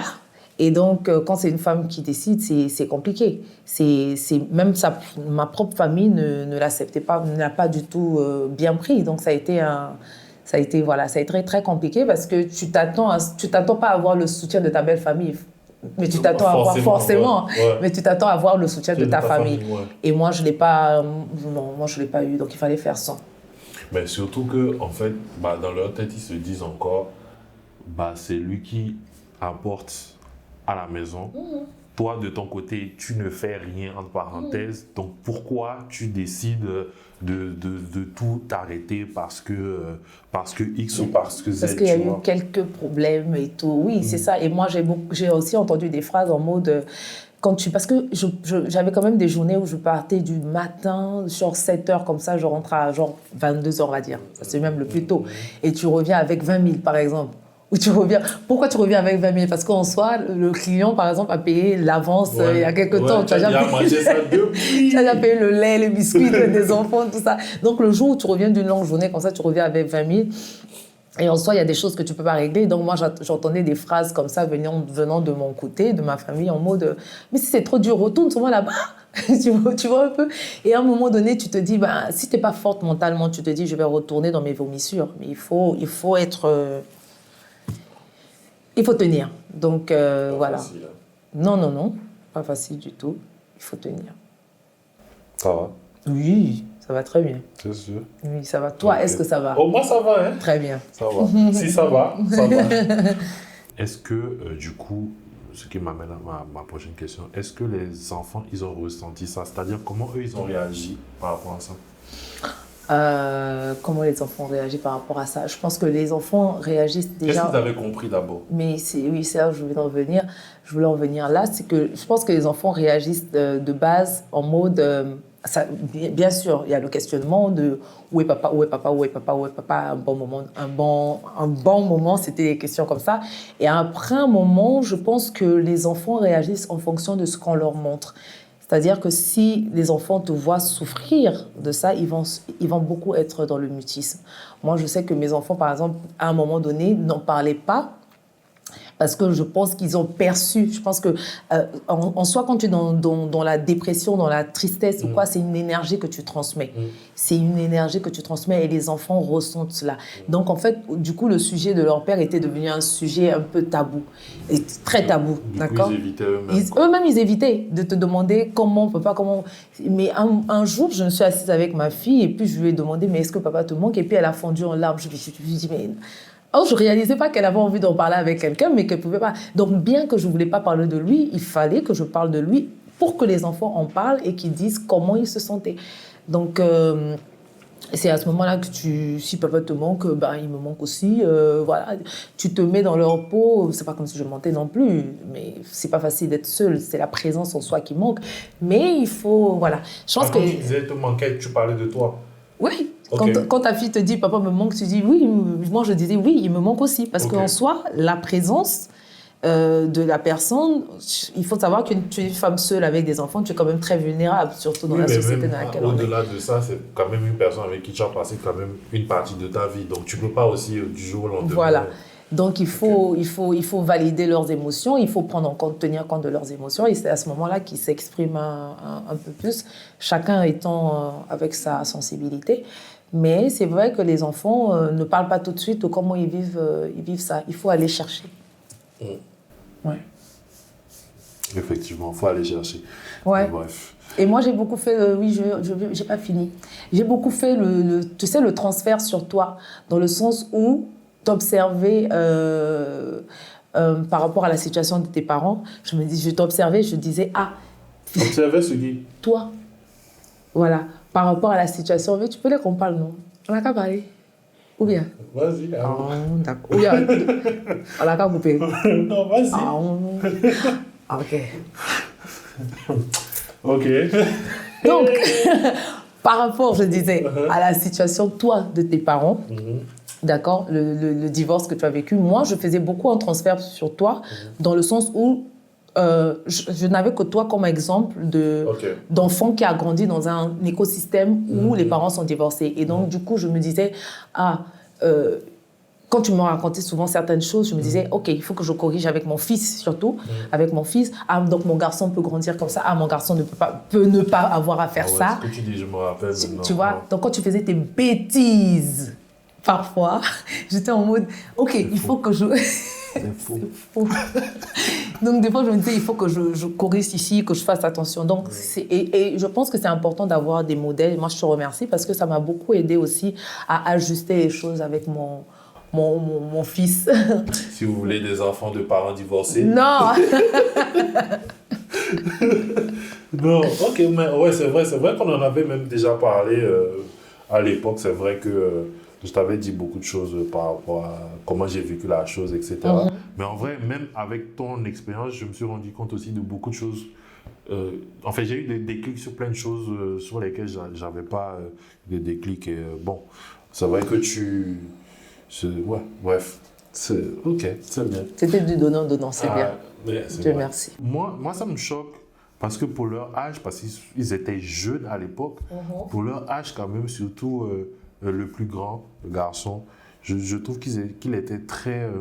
comment je vais dire ça? Genre, il était très attentif, genre, il était très...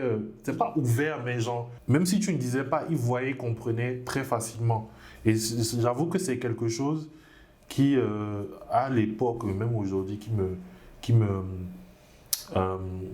je vais pas dire choc, mais bon, bref, tu as compris ce que je veux dire. Parce que moi, si on reprend mon exemple, c'est vrai que je me souviens de beaucoup de choses de quand j'étais petit, mais je pense pas que j'avais l'intelligence émotionnelle pour comprendre certaines choses. Et c'est bien plus tard que j'ai compris beaucoup de choses. Mais ouais, bon, bref, en tout cas, c'est bien. Il est toujours très, très attentif. Je pense que, je le dis, moi, mon garçon, en fait, enfin mon fils, je pense, et comme tout enfant qui a vécu dans un certain écosystème ou environnement, a vu, entendu, perçu des choses, tu vois, des fois on se dit que c'est des rêves et tout, mais en fait ça façonne beaucoup notre comportement. Du coup, donc mon fils, en ce qui me concerne, il est très attentif, il est très regardant. Maman, tu as mal, maman ceci. Moi, j'entends tout de suite, mon fils me dit, maman, tu as fait des boucles. Il est très regardant. J'ai privilégié avec lui l'honnêteté plutôt que la transparence. D'accord? C'est-à-dire que la transparence voudrait que je lui dise tout ce qui s'est passé en mode... Ah. Oui, on a des voisins. C'est ça. On est combattus. Je dis que cette émission-là, je l'ai dit dès que je suis arrivée. Mais, du Saint-Esprit. Mais pour te couper, en vrai, ce que tu dis, c'est intéressant parce que enfin, on a tendance à se dire que, ok, l'enfant il est petit, on n'a pas besoin de lui dire certaines choses, mais les enfants aujourd'hui, ils voient beaucoup de choses, ils comprennent beaucoup de choses, mais le côté voir, c'est bien, mais s'il y a la discussion après, je pense que c'est un plus, c'est vraiment un plus d'avoir la discussion après, parce que malheureusement, nos parents n'ont pas ce truc-là de se dire « Ah, je vais discuter avec lui de tel sujet. » Et pourtant, l'enfant, il sait. Moi, il y a des trucs que je sais sur mes parents, ils ne savent pas que je sais, mais je sais. Tu vois, je sais, mais j'ai jamais eu de discussion avec eux. Sauf que, même si je sais, j'ai des questions que je me pose. J'ai des trucs, je me dis « Ah, peut-être que ça, tu vois. Pourquoi agir comme ça? Pourquoi ci, pourquoi ça ?»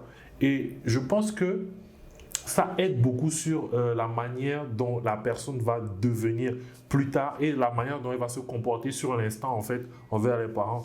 Mais exactement. Bref, ça, c'est un autre sujet. Mais en vrai, parlez avec vos enfants. En vrai, même si peu importe leur âge, parlez avec vos enfants. Vous n'êtes pas obligé de tout leur dire, mais au moins qu'ils puissent comprendre ce qu'ils sont censés comprendre. Quoi. Exactement. C'est pour ça que je disais privilégier. Moi, j'ai privilégié non pas la transparence, mais l'honnêteté. Et la transparence voudrait dire à l'enfant, voici ce que j'ai vécu. Voilà.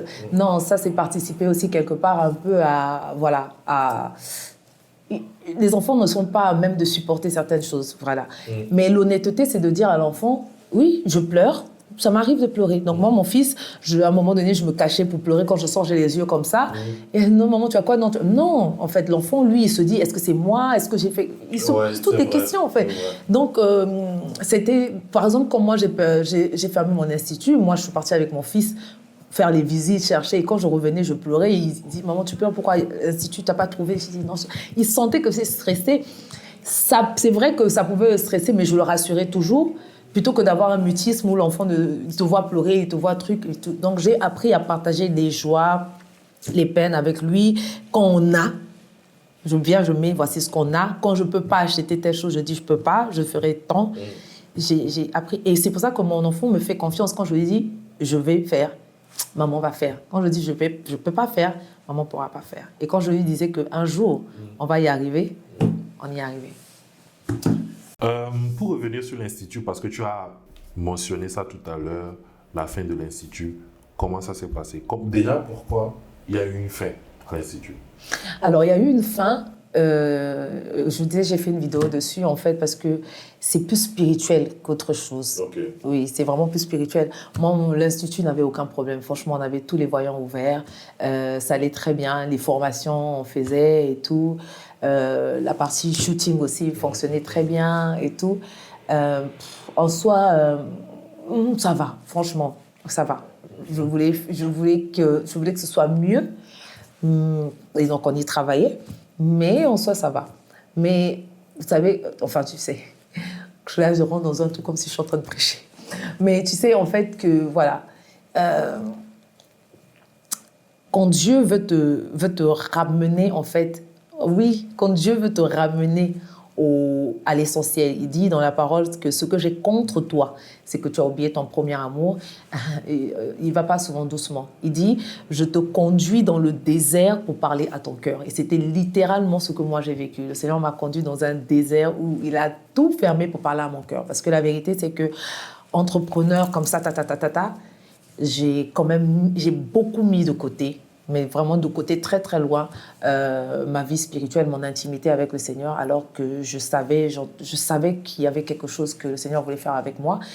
Plutôt que de me perdre, il fallait que je perde l'Institut. Mais là, tu es en train de répondre avec la sagesse que tu as aujourd'hui. Moi, ma question, c'est ce que tu dis là, ça vient après. Parce que ça, ce que tu es en train de dire, c'est après que tu as commencé à te rendre compte de ça. C'est pas sur le...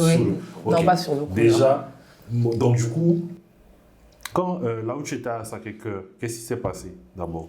Non, qu'est-ce qui s'est passé, c'est que déjà, en soi, on était beaucoup maraboutés. Moi, je ne connaissais pas. Ah ouais? Ah oui, mais non. Même sur mon compte TikTok, j'ai fait une fois une vidéo Ah ça, tu ne m'as pas dit. J'ai fait une fois une vidéo du truc qu'on avait déposé devant ma porte. Ah, mais ça, j'avais vu la vidéo. Voilà, j'allais raccompagner un client. Très bien, monsieur, merci. Il était 22h. Je venais à peine de terminer. Je le raccompagne à la porte, monsieur, voilà. Et puis, il sort et je regarde. Je dis, mais c'est bizarre. Donc, de la chair attachée. Bref. Moi, c'est des choses que j'avais jamais expérimentées en soi, franchement. Ouais, on entend juste. Exactement, on entend. Mais moi, les matins, je revenais comme ça, je trouvais des trucs. Mais comme moi, je ne connais pas, c'était les filles, les coiffeuses et tout qui disaient, mais ça, ce sont des... Voilà, et tout. Je dis, bon... Ah ouais? Oh, oui. Dans les pots de fleurs de la devanture et tout ça, je me suis dit, mais... Bon, après, en soi, moi... En fait, ça t'atteignait pas vraiment. Non. Mais c'est vrai que quand tu te rends compte de ça, quand même, c'est quand même choquant. C'est choquant, oui. C'est choquant en soi, mais ça ne m'atteignait pas en mode « Mon Dieu, j'ai peur et tout. » Non. Je pense que quand tu n'as pas conscience vraiment du mal, c'est un peu comme un enfant, tu sais, un bébé, tu lui mets un serpent, il est capable de prendre sa main et puis de mettre dans la bouche du serpent. Bon, il y avait ça, et après, il y a eu...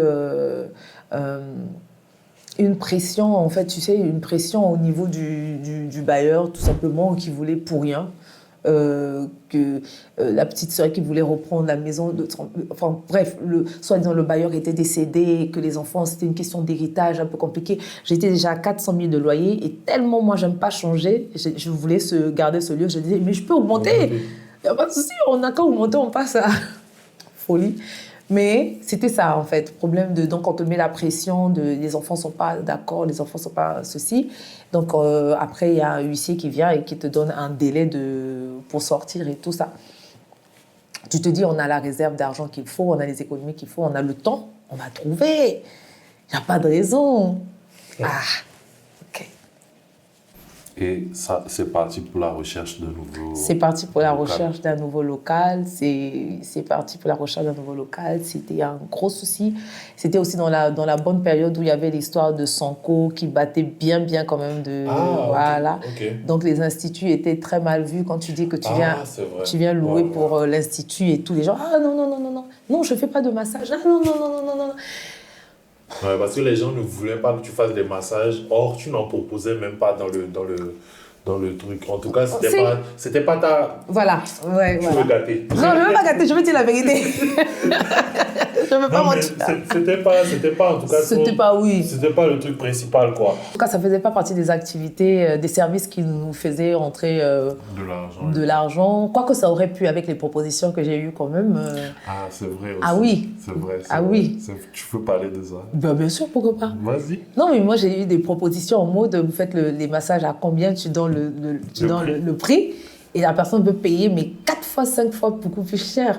D'accord, pour venir dans les jours où tu ne travailles pas, genre le dimanche et le lundi, venir et tout. À un moment donné, moi, j'ai vu quelqu'un qui il m'a filmé la liasse de billets. Il m'a dit, je vous envoie le chauffeur tout de suite pour... Ah, parce que c'était à domicile, c'était chez eux. Non. Il dit, il envoie le chauffeur tout de suite à l'institut pour payer l'avance de l'abonnement qu'il voulait prendre pendant 1 mois. Et quand je calculais pendant 1 mois les massages le lundi et puis le dimanche, j'étais quand même à un bon... Franchement, environ 2 millions par là. Je commençais déjà à penser la scolarité des enfants et tout ça. Non, mais parce qu'elle dit ça, il faut comprendre. C'est que quand elle dit ça comme ça, c'est qu'elle ne se rendait pas compte de ce que les gens voulaient. Faut bien comprendre. Oui, Vas-y. parce qu'après, quand je dis, en fait, à l'Institut, on avait une sorte de formulaire de prestation. Donc, quand on envoie... tu envoies le lien, bien sûr. Okay. J'envoie pour lui montrer, en fait, que voici les conditions. Parce que pour les massages, il y avait les conditions parce qu'il fallait, par exemple, laisser ses clés à l'entrée, à l'accueil. Il fallait vider les poches. Tu ne vas pas rentrer là-bas avec des trucs. Il y a des choses qu'on a dit, on ne faisait pas. On ne fait pas de... Voilà. Tout était... Voilà, tout était bien détaillé. Et du coup, quand le monsieur il revient, il dit, vous enlevez la clause ça, et je viens. C'est là que tu te dis, mais mais c'est plus simple. Il faut quand même avoir un courage pour se dire, je vais contacter une personne que je ne connais pas, qui a son institut, et je vais lui proposer ce que j'ai envie de lui proposer. Mais après, je me dis, s'ils le font, c'est qu'ils l'ont fait quelque part d'autre. Et ça s'est passé. C'est exactement ça. Parce que comme moi, c'était mon premier institut, du coup, je savais pas. Donc, du coup, je contacte une consoeur dans le domaine qui a... Voilà. Elle me dit, c'est comme ça, tu penses que c'est... Comment tu vas faire pour payer tes fins de mois et tout. J'ai dit, on m'avait pas prévenu. Elle me dit, non, mais tu fais rien, tu fais juste... mais c'est comme ça. Oui, mais c'est comme ça. Sinon, tu vas pas y arriver. Hein. Je dis non. Ça, Mais en vrai, tu as vraiment eu le mental parce que je pense que d'autres personnes auraient été à ta place. Mais ils n'allaient même pas hésiter trop longtemps. Surtout avec les montants qu'on leur proposait. S'ils se disaient, OK, je fais ça pendant... tel nombre de temps, je peux ne pas travailler, j'aurais quand même... mais c'est bien en vrai, c'est bien. Et du coup, comme toi-même tu l'as introduit tout à l'heure, tu parlais de ta traversée du désert, côté spirituel, etc., de comment tu t'es rendu compte qu'en fait, c'était une épreuve que tu devais vivre. Parce qu'en fait, quand tu es là, que tu perds tout ce que tu as construit, tout ce pourquoi tu t'es battu. Parce qu'en fait, dire que tu es maquilleuse, dire que tu es coiffeuse, dire que, etc., c'est bien hein, quand tu le fais chez toi à la maison, etc., c'est bien. Mais quand tu prends un endroit que tu payes et que c'est ce que tu fais qui te permet de payer ça, un endroit où vraiment c'est genre... c'est le travail, quoi. En fait, c'est limite un aboutissement de quelque chose. C'est vraiment un truc qui me prouve que, ok, là, c'est professionnel, on est parti, tu vois. Et du coup, quand tu perds ça et que tu te dis, ok, là, il faut repartir à zéro, mentalement, je pense que enfin, je ne sais pas toi comment tu l'as vécu mentalement, mais enfin, je sais, mais c'est difficile. Oui, non, c'est compliqué. Tu te dis, mais attends, tout ça là pour revenir au point de départ, surtout que plus tu cherches le local, tu ne trouves pas, plus l'argent, il ne reste pas aussi. Les économies, là. Mais voilà, puisqu'il n'y a pas d'entrée. Donc, à un moment donné, tu commences à toucher à tes économies. Donc, je me suis retrouvée encore à un niveau où, pour réinscrire mes enfants, il fallait que je prenne dans l'argent que j'avais mis de côté, qui restait pour le local. C'était le choix. Donc, voilà, j'ai pris et je me suis dit, bah, écoute, basta. Mais basta avait beaucoup des larmes. Quand je dis basta, là, c'était pas facile. Donc, du coup, tu reviens. Donc, moi, je disais à Dieu, j'ai dit, mais qu'est-ce que j'ai pas compris dans la première partie pour que tu me ramènes encore dans un truc où je dois encore struggling avec les enfants pour manger, pour ceci. Et c'était même pire qu'avant. Parce que là, du coup, il n'y avait pas assez biscuit. Voilà. Parce qu'en plus, tu es découragé, tu n'as pas forcément aussi envie de travailler comme tu travaillais avant. C'est difficile. Non, tu rentres dans une vraie dépression. C'est pour ça qu'il y a des dépressions qui sont très silencieuses. Ce n'est pas tout ce qu'on voit sur les réseaux qui sont très bien mentalement. Et il y a des dépressions que tu ne réalises même pas que tu es dans une dépression parce que tu fais les mêmes choses tous les jours, tu te lèves, Mais non.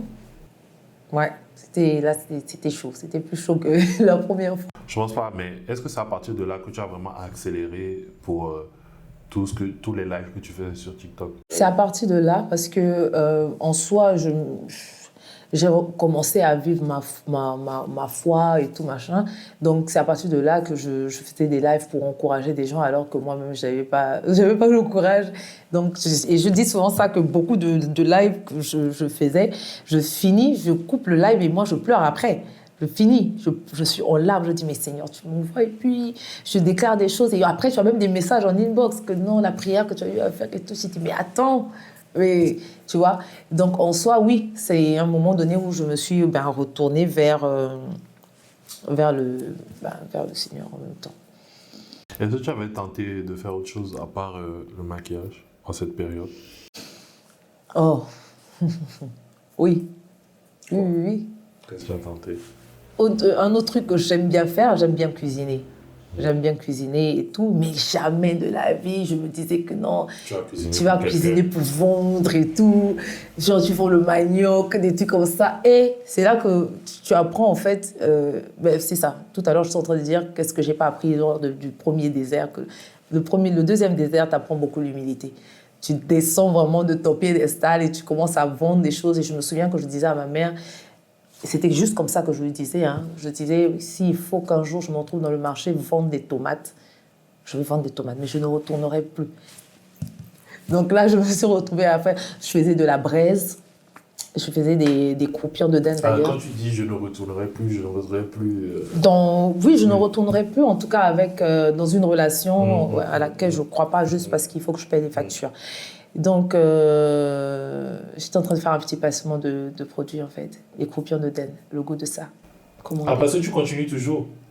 Bon, je vais reprendre à cause du temps. Mais j'ai pas abandonné. Donc, voilà. Et au début, tu te dis, mais tu vas pas vendre des dindons, toi aussi. Tu deviens comme une vendeuse et maman du marché, des trucs comme ça. Mais c'est là que le Seigneur casse le reste d'épaule qui te reste là. Et t'apprends, en fait, à... Vraiment. Et donc, je le faisais. Et puis, j'ai trouvé que... mais je m'y plaisais bien. Et puis, franchement, on est reparti dans le style où on commence à revivre avec 10 000, 5 000 par jour et tout, des trucs comme ça. Et ouais. C'est mieux que rien, quoi. Et c'est mieux que rien. Et au moins, tu ne perds pas ta dignité. Tu restes bien dans tes baskets. Et voilà. Tu as fait ça longtemps? Oui. Tu le faisais depuis la maison? Oui, depuis la maison. Comment tes enfants, ils ont vécu ça? Ils aiment parce qu'ils mangent. Et en fait, moi, je pense que de l'autre côté aussi, mon fils qui est un peu plus, on va dire, ouvert et éveillé, par rapport à éveillé par rapport à la circonstance. Moi, mon fils, il est très, très fier je vois dans ses yeux. Donc quand il me voit, et en plus il était celui qui fait le contenu, qui filme, qui ceci. Donc ça, oui, c'est bien, ça. je l'investis je l'implique dans ça. Il est très fier, il est en mode c'est notre nouvelle entreprise. Et moi je pense que ce sont des choses qu'il faut léguer à nos enfants. Maman ne lâche rien, on rebondit. Puis... Mais les gens, ils n'étaient pas perdus entre les contenus que tu faisais, des contenus, comment je vais dire ça, religieux. Ouais, bon, religieux que tu faisais et les autres contenus où tu parlais, par exemple, de IC Beauty. Si, beaucoup étaient perdus parce que je pense que j'ai eu 2 ou 3 commentaires où on m'a dit « Ah non, mais il faudrait peut-être une page seule pour parler de IC Beauty, une page. » Et à un moment donné, c'est ce que je commençais même à faire. Je me suis dit « Bon, je vais séparer ici, je vais parler que gospel ici. » Mais ce n'est pas ce que j'ai envie de montrer. Moi, je pense qu'on est fatigué, on est crevé. Des chrétiens qui veulent souvent montrer qu'ils sont spirituels et tout, mais pas que ce sont des bâtons qui remportent des prix ici, qui sont des entrepreneurs, qui réalisent de grandes choses. Qu'ils échouent aussi. Qu'ils échouent aussi, voilà. Moi, c'est ce que j'ai envie de montrer voici pourquoi, je pense, 2025, 2026, je commence à un peu plus m'ouvrir sur ce qui concerne, voilà pourquoi je réponds à tes questions d'ailleurs, mais je commence à beaucoup plus m'ouvrir sur ce qui concerne ma vie, parce qu'il faut montrer en fait, pas juste les strass et les paillettes, mais il faut montrer quand on tombe, et tout. C'est tout ça la gloire de Dieu. Donc je dis non, et plus je suis restée à parler de IC Beauty, des mariés que je maquillais, et aussi je reviens après parler de spiritualité, je me suis rendu compte qu'il y avait des maquilleuses, des jeunes maquilleuses qui me disaient mais on aime beaucoup parce que on nous a tout le temps fait croire que le maquillage, c'est diabolique, c'est ceci. Donc, c'est deux domaines qui ne peuvent pas s'emboîter, alors que... Oui, parce qu'en fait, en vrai, mine de rien, tes contenus sont forts, surtout, même si on laisse le côté, les lives que tu fais, etc., si on va essayer de faire ça très simple. Si on prend les vidéos des femmes que tu maquilles pour leur mariage, c'est très fort. C'est très, très fort. Même si, en fait, si on laisse... Enfin, bon, moi, je ne parle même pas du côté spirituel de la chose, mais même si on parle du côté marketing de la chose, parce que ce n'est pas le but. Je ne pense pas que tu te dis, je vais faire ça pour... Non.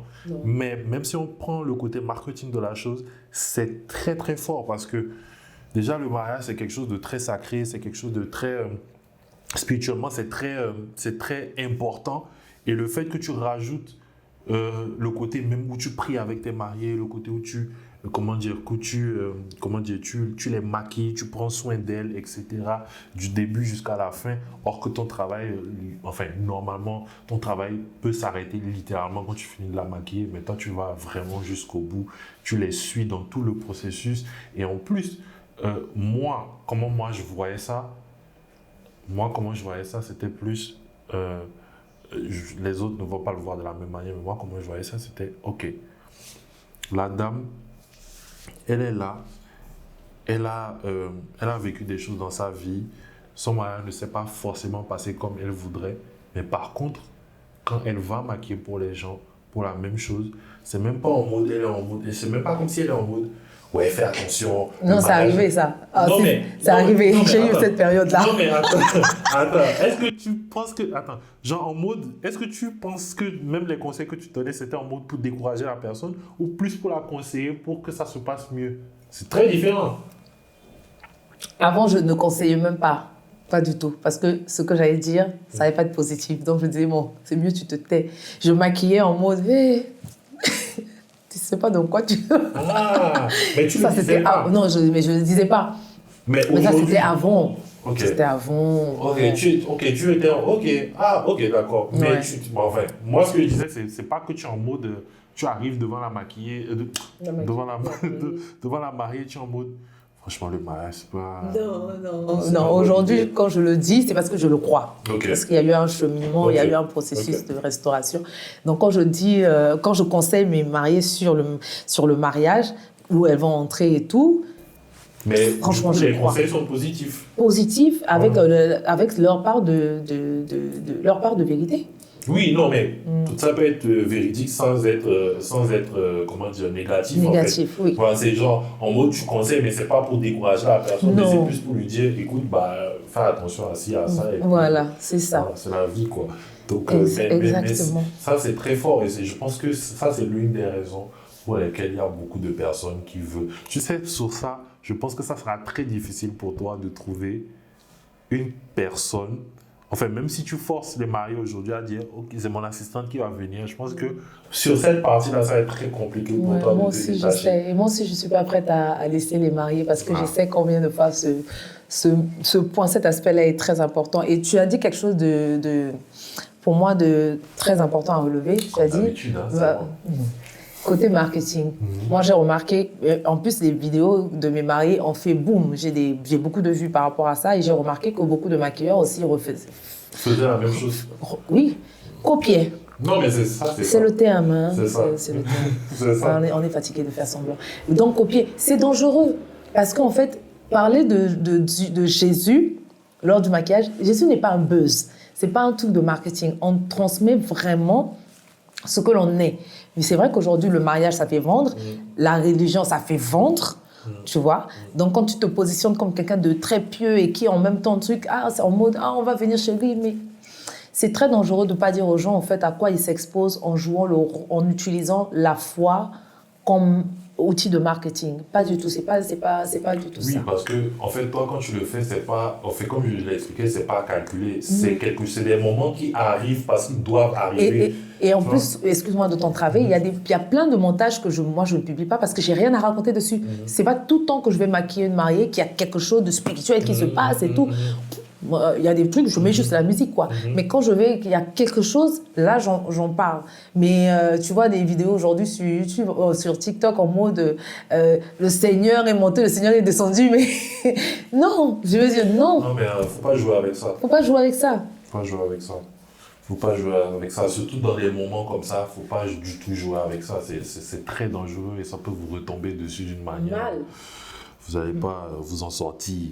Donc en vrai, non, mais c'est bien. En vrai, c'est bien parce que moi, par exemple, quand je tombe sur ces vidéos-là, je me dis waouh, waouh. Parce que quand tu ne connais pas la personne, ok, c'est waouh pour toi, mais quand tu connais la personne et que tu sais que la personne fait les choses naturellement, comme ça vient, genre la personne ne se force pas pour le faire, c'est encore plus fort en fait.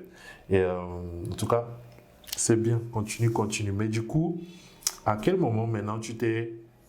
Ok, ça c'est... Ok, à quel moment tu t'es dit, ok, là il faut que je me concentre un peu plus parce que le moment où moi j'ai...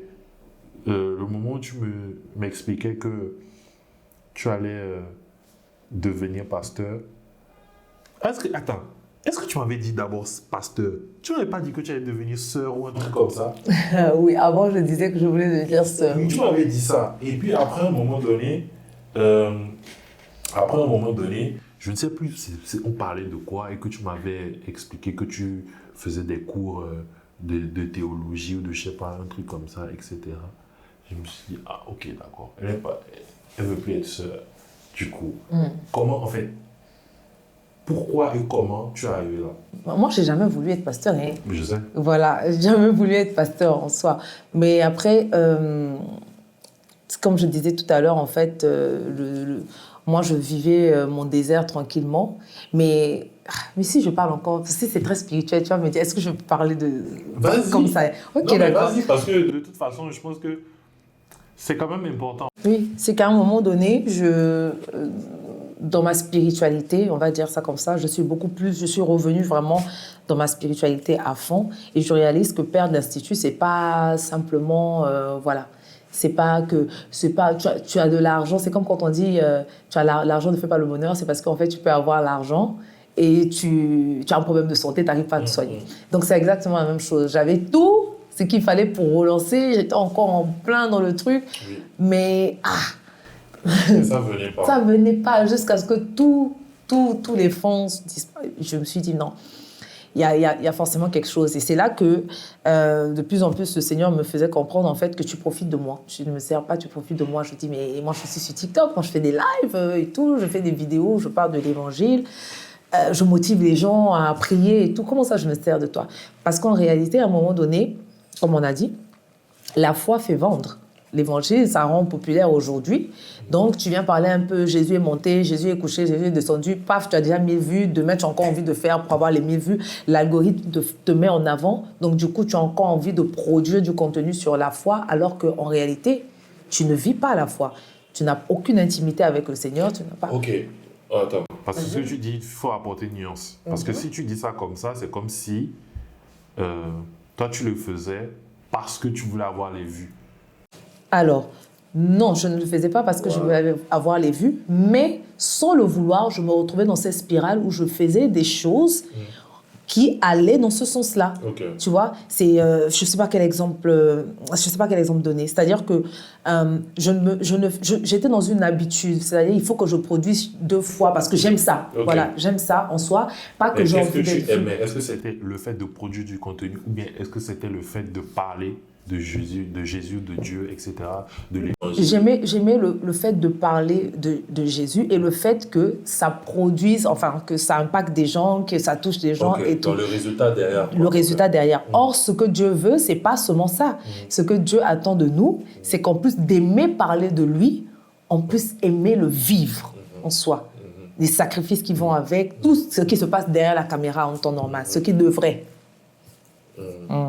se passer derrière la caméra. Parce qu'on n'est pas serviteur de Dieu parce qu'on parle de Dieu. On n'est pas serviteur de Dieu seulement parce que... Oui, parce qu'on n'est pas serviteur de Dieu seulement parce qu'on parle de Dieu. Il faut vivre Dieu. Et moi, je parlais de lui sans pour autant le vivre. Tu vois, vivre Dieu, c'est beaucoup de choses. Bon, voilà, dans l'intimité en soi, c'est beaucoup de choses. C'est beaucoup d'interdits. Tu vois, et... c'est beaucoup d'interdits. Moi, j'avais des interdits et puis j'étais en train de me dire « Oh, mais ça va, tant que je parle de Dieu, ça va, je suis dans le bon, je fais la bonne chose. » Et Dieu dit « Non, tu te sers de moi, tu ne me sers pas. » Tu vois, le moment où tu commences à servir vraiment Dieu, c'est quand non seulement tu parles de lui, mais en plus, quand tu commences à servir Christ. Voilà, parce que Dieu, ça reste encore très général et je ne veux pas être dans la généralité. Quand tu commences à servir Christ, c'est quand tu parles de lui, mais en plus que derrière aussi, tu fais véritablement sa volonté. Donc, c'est à ce point crucial qu'on arrive et que le Seigneur me dit, mais tous les lives que tu fais, tout ça, c'est bien beau. Il y a des résultats, c'est bien beau. Mais moi, ce n'est pas les résultats que je veux seulement, c'est toi que je veux, entièrement. Tu vois? Et à un moment donné, il faut se poser cette question. On est bien pour être influenceur et tout sur les réseaux sociaux, mais est-ce que Dieu nous a entièrement? Ok, et du coup, tu te dis que tu vas...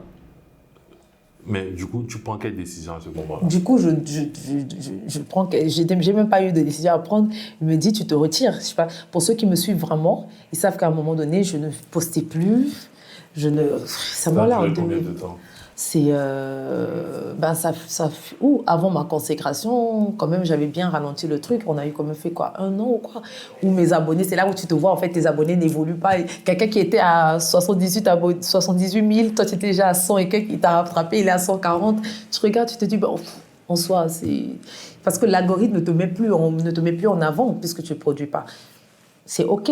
Mais pour ceux qui me suivent vraiment, il y a un moment donné où j'ai vraiment dû me retirer des réseaux sociaux pour aller vraiment chercher dans quoi il voulait vraiment que je sois. Parce que là, quand même, tu ne savais pas exactement ce qu'il voulait. Enfin, tu avais une idée de ce qu'il voulait, mais tu ne savais pas exactement ce que tu devais faire ou dans quelle direction aller. Dans quel ministère exactement je devais aller, parce qu'il y en a 5. Dans quel ministère? Moi, je me disais, moi, j'aime chanter, peut-être. C'est ce que j'allais dire, chanter. Oui, voilà. C'est ce que je me suis dit, mais non, c'est pas ça.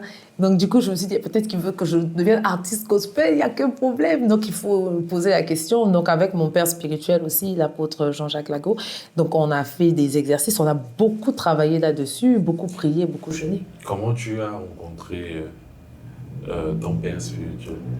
Pourquoi cette question? Pourquoi la question? C'est parce que là-bas aussi, depuis que tu l'as rencontré, tu es devenue une autre personne. Oui. Tu as beaucoup changé. Oui. Positivement, pas négativement.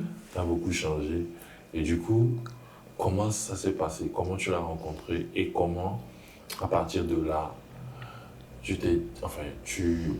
comment il t'a aidé aussi à, à trouver le ministère que tu voulais et ensuite prier, jeûner, comme tu l'as dit?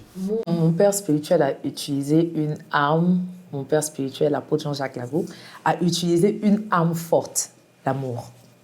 Moi, je suis venue dans l'église en mode, moi, je ne viens pas pour servir ici, je ne viens pas pour que vous puissiez... Je lui ai dit ça clair, j'étais assise devant lui comme je suis assise devant toi. Oui, parce que il faut... Est-ce qu'on va parler de ça même? Bref. Est-ce que l'émission là-bas, on va finir?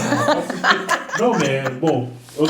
Parce que dire que tu rentres dans une église et dire je veux pas servir, je veux pas vos choses là, c'est pour une raison. Oui, parce Voilà. qu'on m'a tellement maltraité dans les églises, moi j'ai subi trop d'abus dans les églises où on se sert de toi, on veut juste que tu sois là, mais personne ne s'occupe de comment tu vas, de comment tu trucs. C'est-à-dire que, tu sais, l'assujettissement en fait dans l'église où les pasteurs se croient au-dessus de Dieu et veulent te contraindre à faire des choses que toi-même tu sais que c'est pas bon. Et si tu fais pas, tu es rebelle. Moi, on m'a tellement targué de rebelle. Mais tu dis les pasteurs, pas que les pasteurs, Oui. les diacres, les gens qui pensent être voilà. dans des positions Souvent, qui... souvent on dit pasteur alors qu'on englobe tout le monde. Donc, en tout cas, tous les serviteurs de Dieu dans l'église et leurs femmes, on est crevés. On est crevés. Donc, On va pas... En fait, ça, en vrai, ça c'est un sujet. ça va pas. C'est un sujet parce que vraiment, les abus que certaines églises peuvent avoir sur les gens, Je reviendrai. il faut qu'on en parle. Parce que ça, bref. Donc, Et du coup, ok. et tout ça, ça te façonne. Ça te façonne, on ne se rend pas compte à devenir rebelle. Des fois même, il y en a beaucoup qui restent à la maison aujourd'hui, qui ne vont plus dans les églises. Ce n'est pas parce qu'ils n'aiment pas Dieu. C'est parce qu'ils sont tellement blessés et révoltés et il n'y a personne pour te défendre. Exactement. Parce qu'au final, tu ne connais pas la parole aussi bien qu'eux, de toutes les façons. Donc, ils ont raison. Donc, moi, quand j'arrive, quand même, je lui fais comprendre. Je lui dis, bon, je n'ai pas encore décidé de venir ici. D'accord? Mais un jour, si je trouve une église, non. Moi, je ne suis pas là. Moi, je suis free. Je fais quand je veux. Je fais ce que je veux. Moi, je ne veux pas qu'on m'attrape par... Et il me fait, OK, d'accord, le jour où tu trouves une église, va dans cette église et tu dis ça déjà au pasteur, là où tu vas. Donc, le jour où le Seigneur me convainc de venir de maintenant fréquenter cette église, je repars le voir, je dis, tu te souviens, tu m'avais dit, le jour où je trouve une église, d'aller déjà garant le pasteur pour lui dire, moi, je ne suis pas là pour ça. Donc, je viens lui dire, comme tu m'avais dit, ben, moi, je viens maintenant, mais sache que moi, je suis free. Je ne veux pas laisser mon boulot, attention, parce que j'étais comme ça, je ne veux pas laisser mon boulot pour venir servir et tout, et tout. Il m'a dit, OK. Donc, au début, j'étais comme ça quand je lui disais bonjour, j'étais en mode, parce que je veux mettre la distance, je ne veux même pas l'aimer. Aujourd'hui, il faut voir les vidéos. Je mettais la distance. Tout le monde venait saluer à la fin du culte. Moi, j'étais en mode, ça va, très bien. Je mettais la distance grave parce que je ne voulais même pas l'aimer. Je le trouvais gentil. Je dis, c'est comme ça que ça commence. C'est toujours comme ça que ça commence. C'est toujours comme ça que ça commence. Après, vous tournez.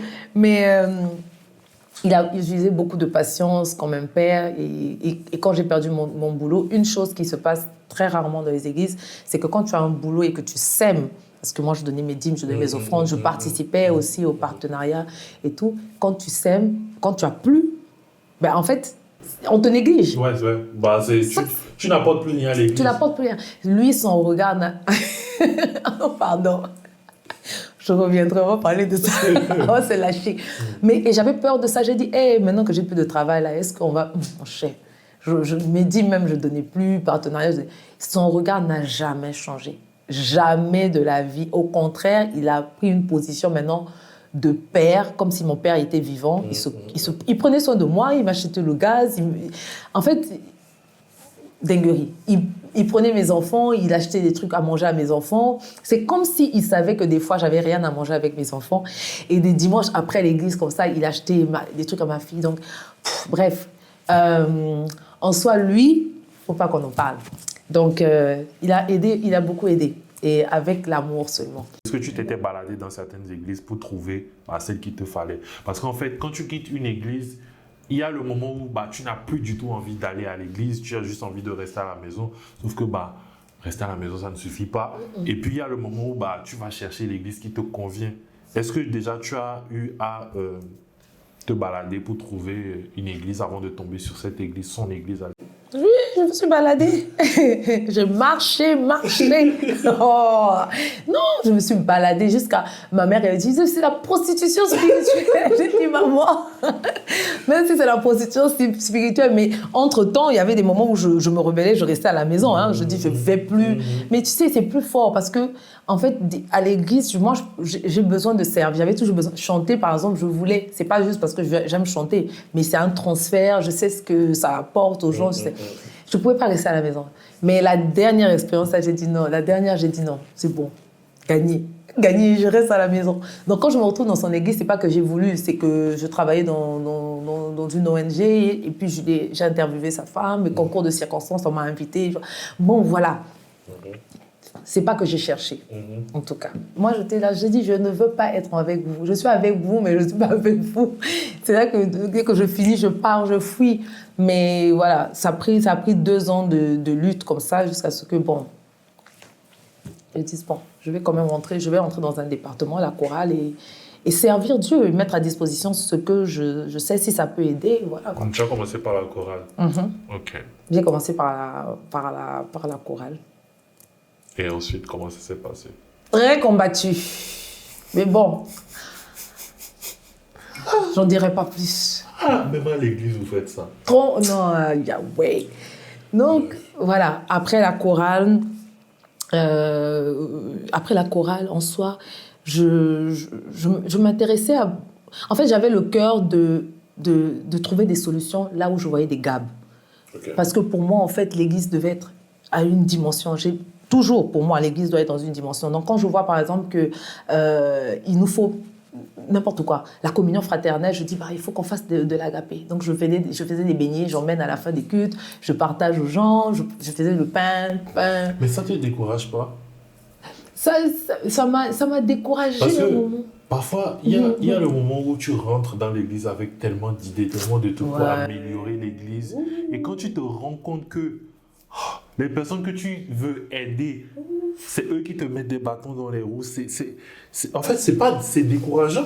C'est très décourageant. Très décourageant. Moi, à un moment donné, je disais, je fais pas. Je fais plus. Mais à un moment donné, il y a eu 2 choses. La première chose, c'est qu'il y a eu un diacre, d'ailleurs, qui a beaucoup participé. Vous savez, tu sais, les gens viennent souvent... Ils ne sont pas obligés d'être là avec toi tout le temps. Mais ils viennent comme ça, piou, et puis c'est comme si le Seigneur utilise. Et il m'a dit, mais en fait, regarde ton père. Regarde le père Est-ce que lui, il est d'accord avec ce que tu fais? Oui. Mais non. Tout le reste là, ceux qui ne sont pas d'accord, pas de souci. Tu vois? Donc ça m'a donné un peu de force. Deuxièmement, c'est à qui ça faisait du bien. 2 personnes ou 3 personnes dans l'église qui étaient contents de ce que ça faisait, ça leur apportait vraiment du bien. Je m'accrochais à ça et je me disais, bon, je vais continuer pour ces personnes-là et pour le Seigneur, je vais continuer à faire jusqu'à ce que, quand tu fais, c'est pas caché, hein. Tôt ou tard, quand tu travailles, on voit que tu travailles.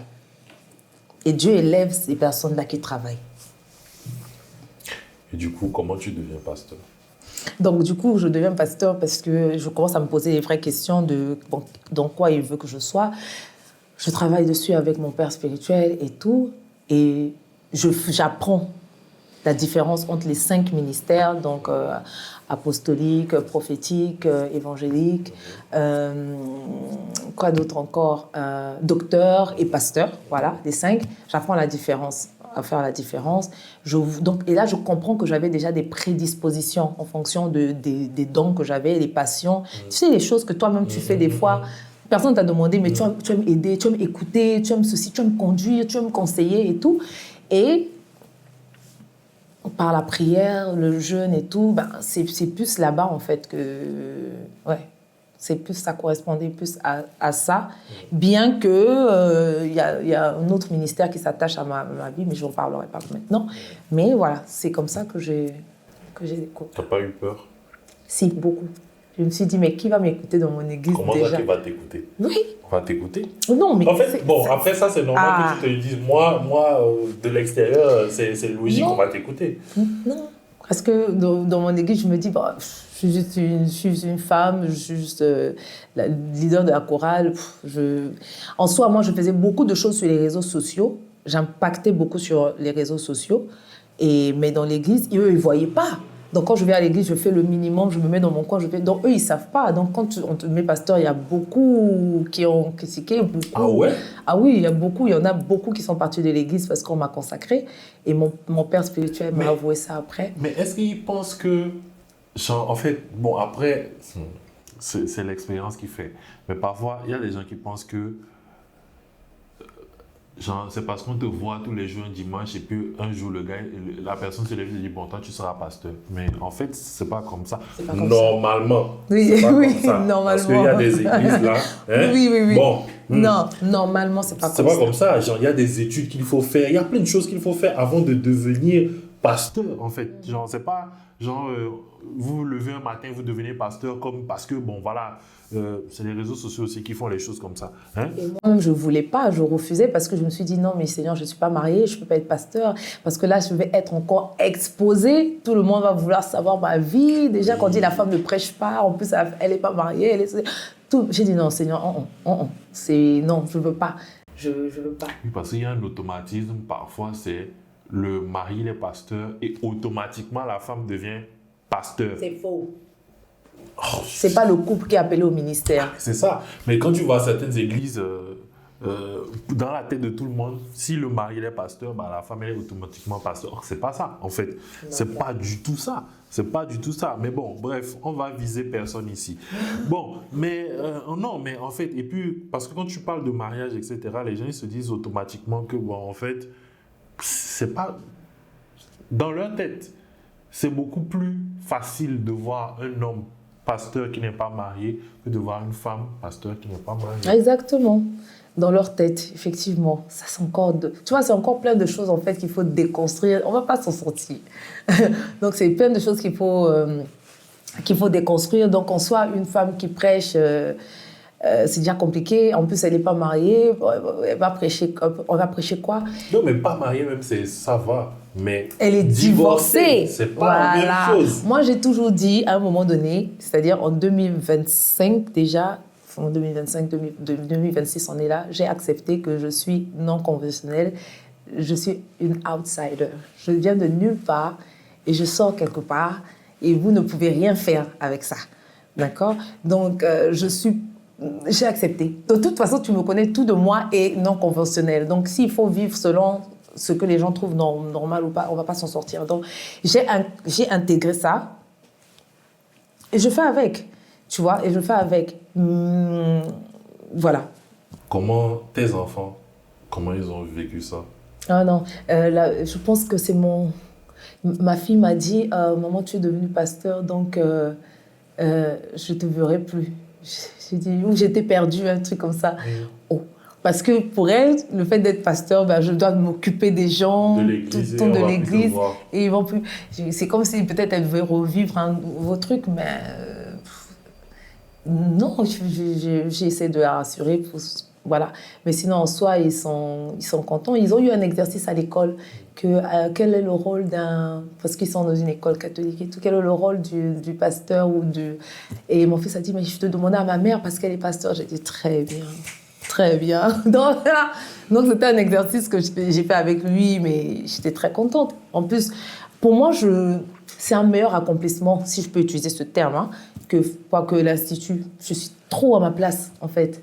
Donc, et surtout que maintenant, le fait de me mettre à fond dans ma spiritualité, si je peux dire, je maîtrise ce que je veux que mon enfant retienne de la spiritualité. C'est pas, il va seulement écouter à l'église, on va prêcher ça. Non, non, non. Je sais ce que je lui donne comme nourriture spirituelle et je sais, voilà, comme la parole dit, enseigne à ton enfant afin que quand il grandisse, il ne s'en détourne pas. Je sais ce que je lui donne comme base en ce qui concerne le spirituel. Donc, je suis très, très, très contente. C'est bien. Ouais. C'est vraiment bien. Je pense qu'on est arrivé à la fin. Hein. Ah oui? Hein? Ou bien tu veux rajouter quelque chose? Non, ça va. Voilà. Je dois dire mon mot de la fin quand même. Tu dois dire ton... Vas-y. Voilà. Avant que je dise ce que j'ai envie de dire. Attends. Tu veux dire quoi? Oh, j'ai des choses à dire. Il y a une question que je vais te poser, mais après, je ne sais pas si tu as envie d'en parler ou si tu as envie que je la laisse. Si tu te demandes si j'ai envie d'en parler ou pas, c'est que j'ai pas envie d'en parler. Peut-être que tu as envie d'en parler. Mieux, comment on appelle ça? Fais des mouvements de bouche que je sais c'est quoi le thème. C'est quoi le thème? C'est quoi? C'est par rapport au mariage. Encore? Oui, par rapport au mariage. Oui. Par rapport à ta position sur le mariage. Ok. Entre l'époque et aujourd'hui, c'était quoi ta vision du mariage à cette époque? Ah non, c'était quoi ma vision du mariage? Pour moi, je pensais que le mariage, c'est un piège. C'est un piège où on envoie la femme là-bas pour la muter, pour la sujettir, voilà. Il n'y a rien de favorable, en fait, pour la femme en soi. Déjà, le verset « Femme, soyez soumise », moi, je me disais, mais non, c'est une arnaque, en fait. Femme, soyez soumise, moi, je voyais ça en mode esclavage et tout ça. On te demande beaucoup de choses, beaucoup de sacrifices, beaucoup de compréhension, alors que personne n'est regardant de ce que tu vis vraiment. Pour moi, le mariage, c'était une arnaque, une grosse arnaque, mais tellement bien vendue que toutes les femmes voulaient courir dedans. Tu vois, tellement bien vendue, mais voilà. T'es en mode, n'y allez pas. C'est un piège. C'est un piège. Non, je te dis, je les voyais comme ça avec leur robe de mariée, qu'on sont en train de courir, et puis j'étais là avec mon panneau. N'y va pas. Okay. Ça, c'était avant. Maintenant, je pense, je suis convaincue que le mariage en soi est quelque chose qui vient de Dieu. Ce n'est pas un piège. Il faut bien comprendre l'institution.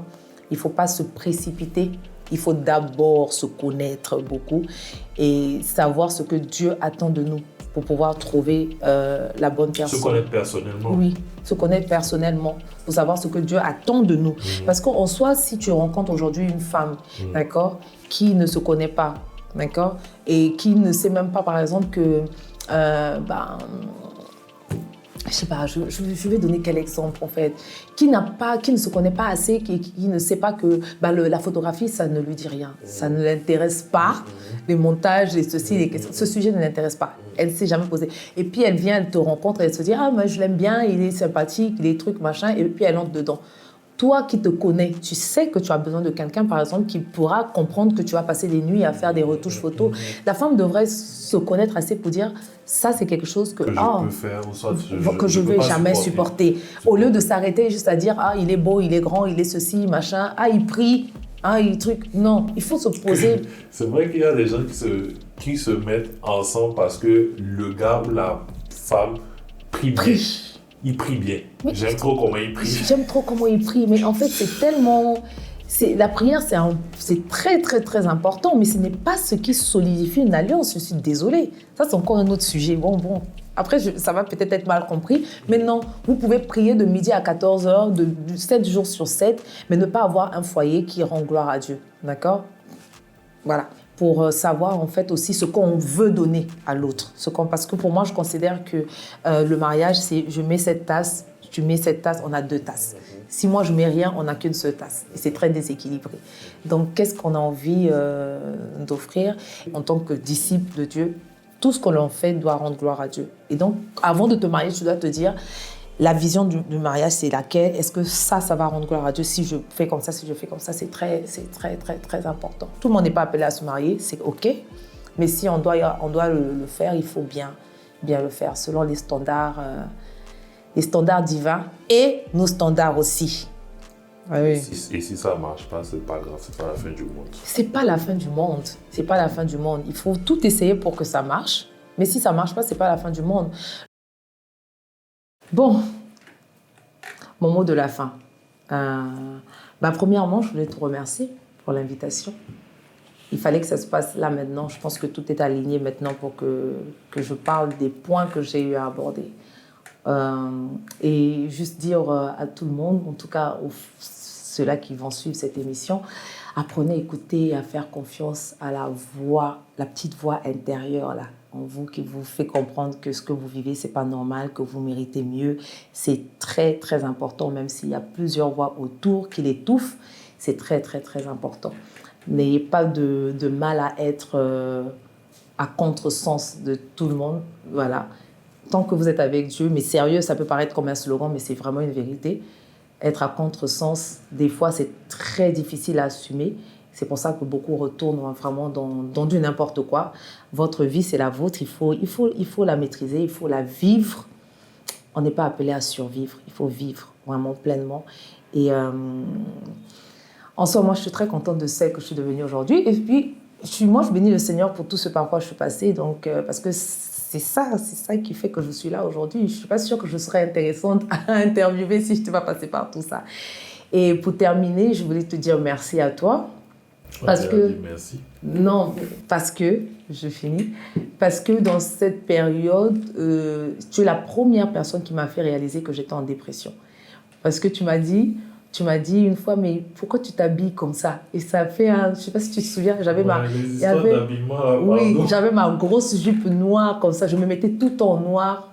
Aujourd'hui, je me mets en noir, mais c'est pas noir, c'est noir, il n'y a plus d'espoir. C'était ça dans le temps. Et tu as été la première personne qui m'a dit, mais pourquoi tu t'habilles comme ça? Pourquoi tu te mouchises autant? Et ça a fait un déclic. Ça ne m'a pas changé. Je n'ai pas arrêté de m'habiller aussi mochement, mais au moins, ça m'avait fait un déclic pour que je me rende compte en fait que même mon état vestimentaire était vraiment le reflet de mon état mental. Et merci parce que tu as, avec les shootings, tout, voilà, ce qu'on a eu à parcourir, tu as participé beaucoup. Oui, à ce que j'aille bien à certains moments, à ce que je rigole, à ce que, voilà, chaque rire a participé à ce que, a essuyé beaucoup de larmes et je rentrais à la maison avec beaucoup de force. Donc, merci beaucoup parce que tu n'as jamais été dans le jugement, dans la critique. J'ai jamais entendu que tu m'as congossé derrière. J'espère pour toi. Mais alors que tu savais beaucoup de choses que je traversais, que beaucoup de personnes ne connaissaient pas. Merci parce que tu t'es rapproché de moi. Tu n'as pas juste suivi IC Beauty, tu t'es rapproché de la personne et tu as beaucoup aidé la personne. Voilà. Merci pour mes enfants aussi. Parce que si tu as aidé leur mère, c'est que tu as aidé les enfants. Donc je voulais te dire ça, que Dieu te bénisse. Tu m'as fait. Parce que je ne m'attendais pas à ce que tu me fasses une fin comme ça. Ouais. Merci beaucoup. Que Dieu te bénisse. Merci beaucoup, mais en vrai, tout le mérite te revient parce que je pense que ça a été une aide mutuelle. Et moi, j'aurais tendance à dire que tu m'as beaucoup plus aidé que moi, je ne t'ai aidé. Mais j'ai quand même été très content d'avoir été là à ce moment-là de ta vie parce qu'aujourd'hui, ça me permet de me rendre compte de tout ce que tu as traversé, de la personne que tu es devenue. Parce que je te le dis souvent, mais bon, comme toi, tu as la mémoire courte, mais en vrai, parfois, je me pose et je tombe sur ce que tu as eu à faire. Je me dis, waouh, en fait, aujourd'hui, on voit juste les résultats, mais on ne se rend pas compte de par où elle est passée. Parfois, même, j'ai juste envie genre, de me lever, de dire, mais genre, vous voyez ça comme ça, juste comme ça. Genre, c'est la fin, en fait. C'est le résultat final, mais c'était pas si facile que ça, en fait. Et tu t'es vraiment beaucoup battu pour devenir celle que tu es aujourd'hui. Je ne peux que être fier, en fait, même si c'est pas mon enfant, mais je ne peux qu'être fier tous les jours de ce que tu fais, de ce que tu deviens, des personnes que tu impactes, de toute ta personnalité. Je ne peux qu'être fier de te connaître et de me dire que à un moment donné, j'étais là. Et vraiment, tu es une personne extraordinaire. Faut pas couper, hein. Je ne veux pas couper.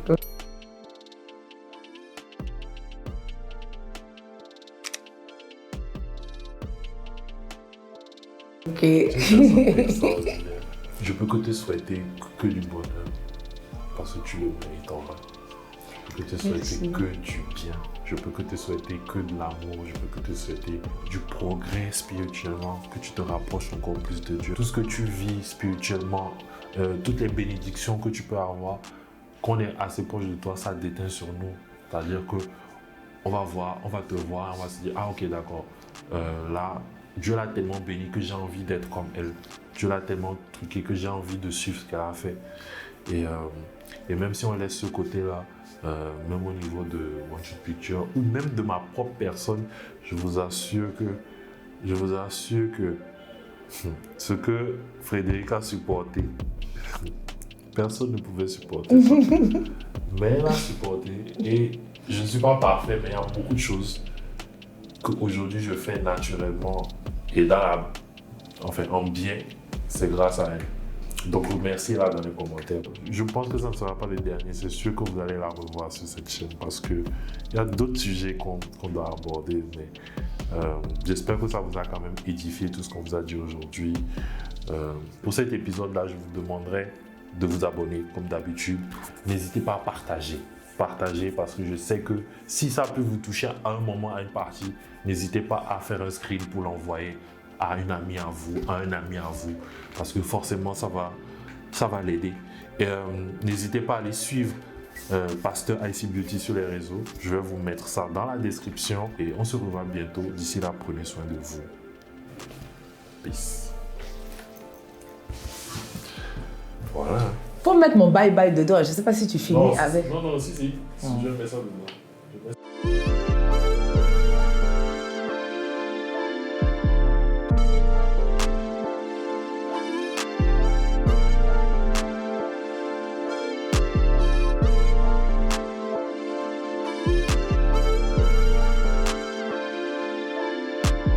Remets du bissap dans mon verre.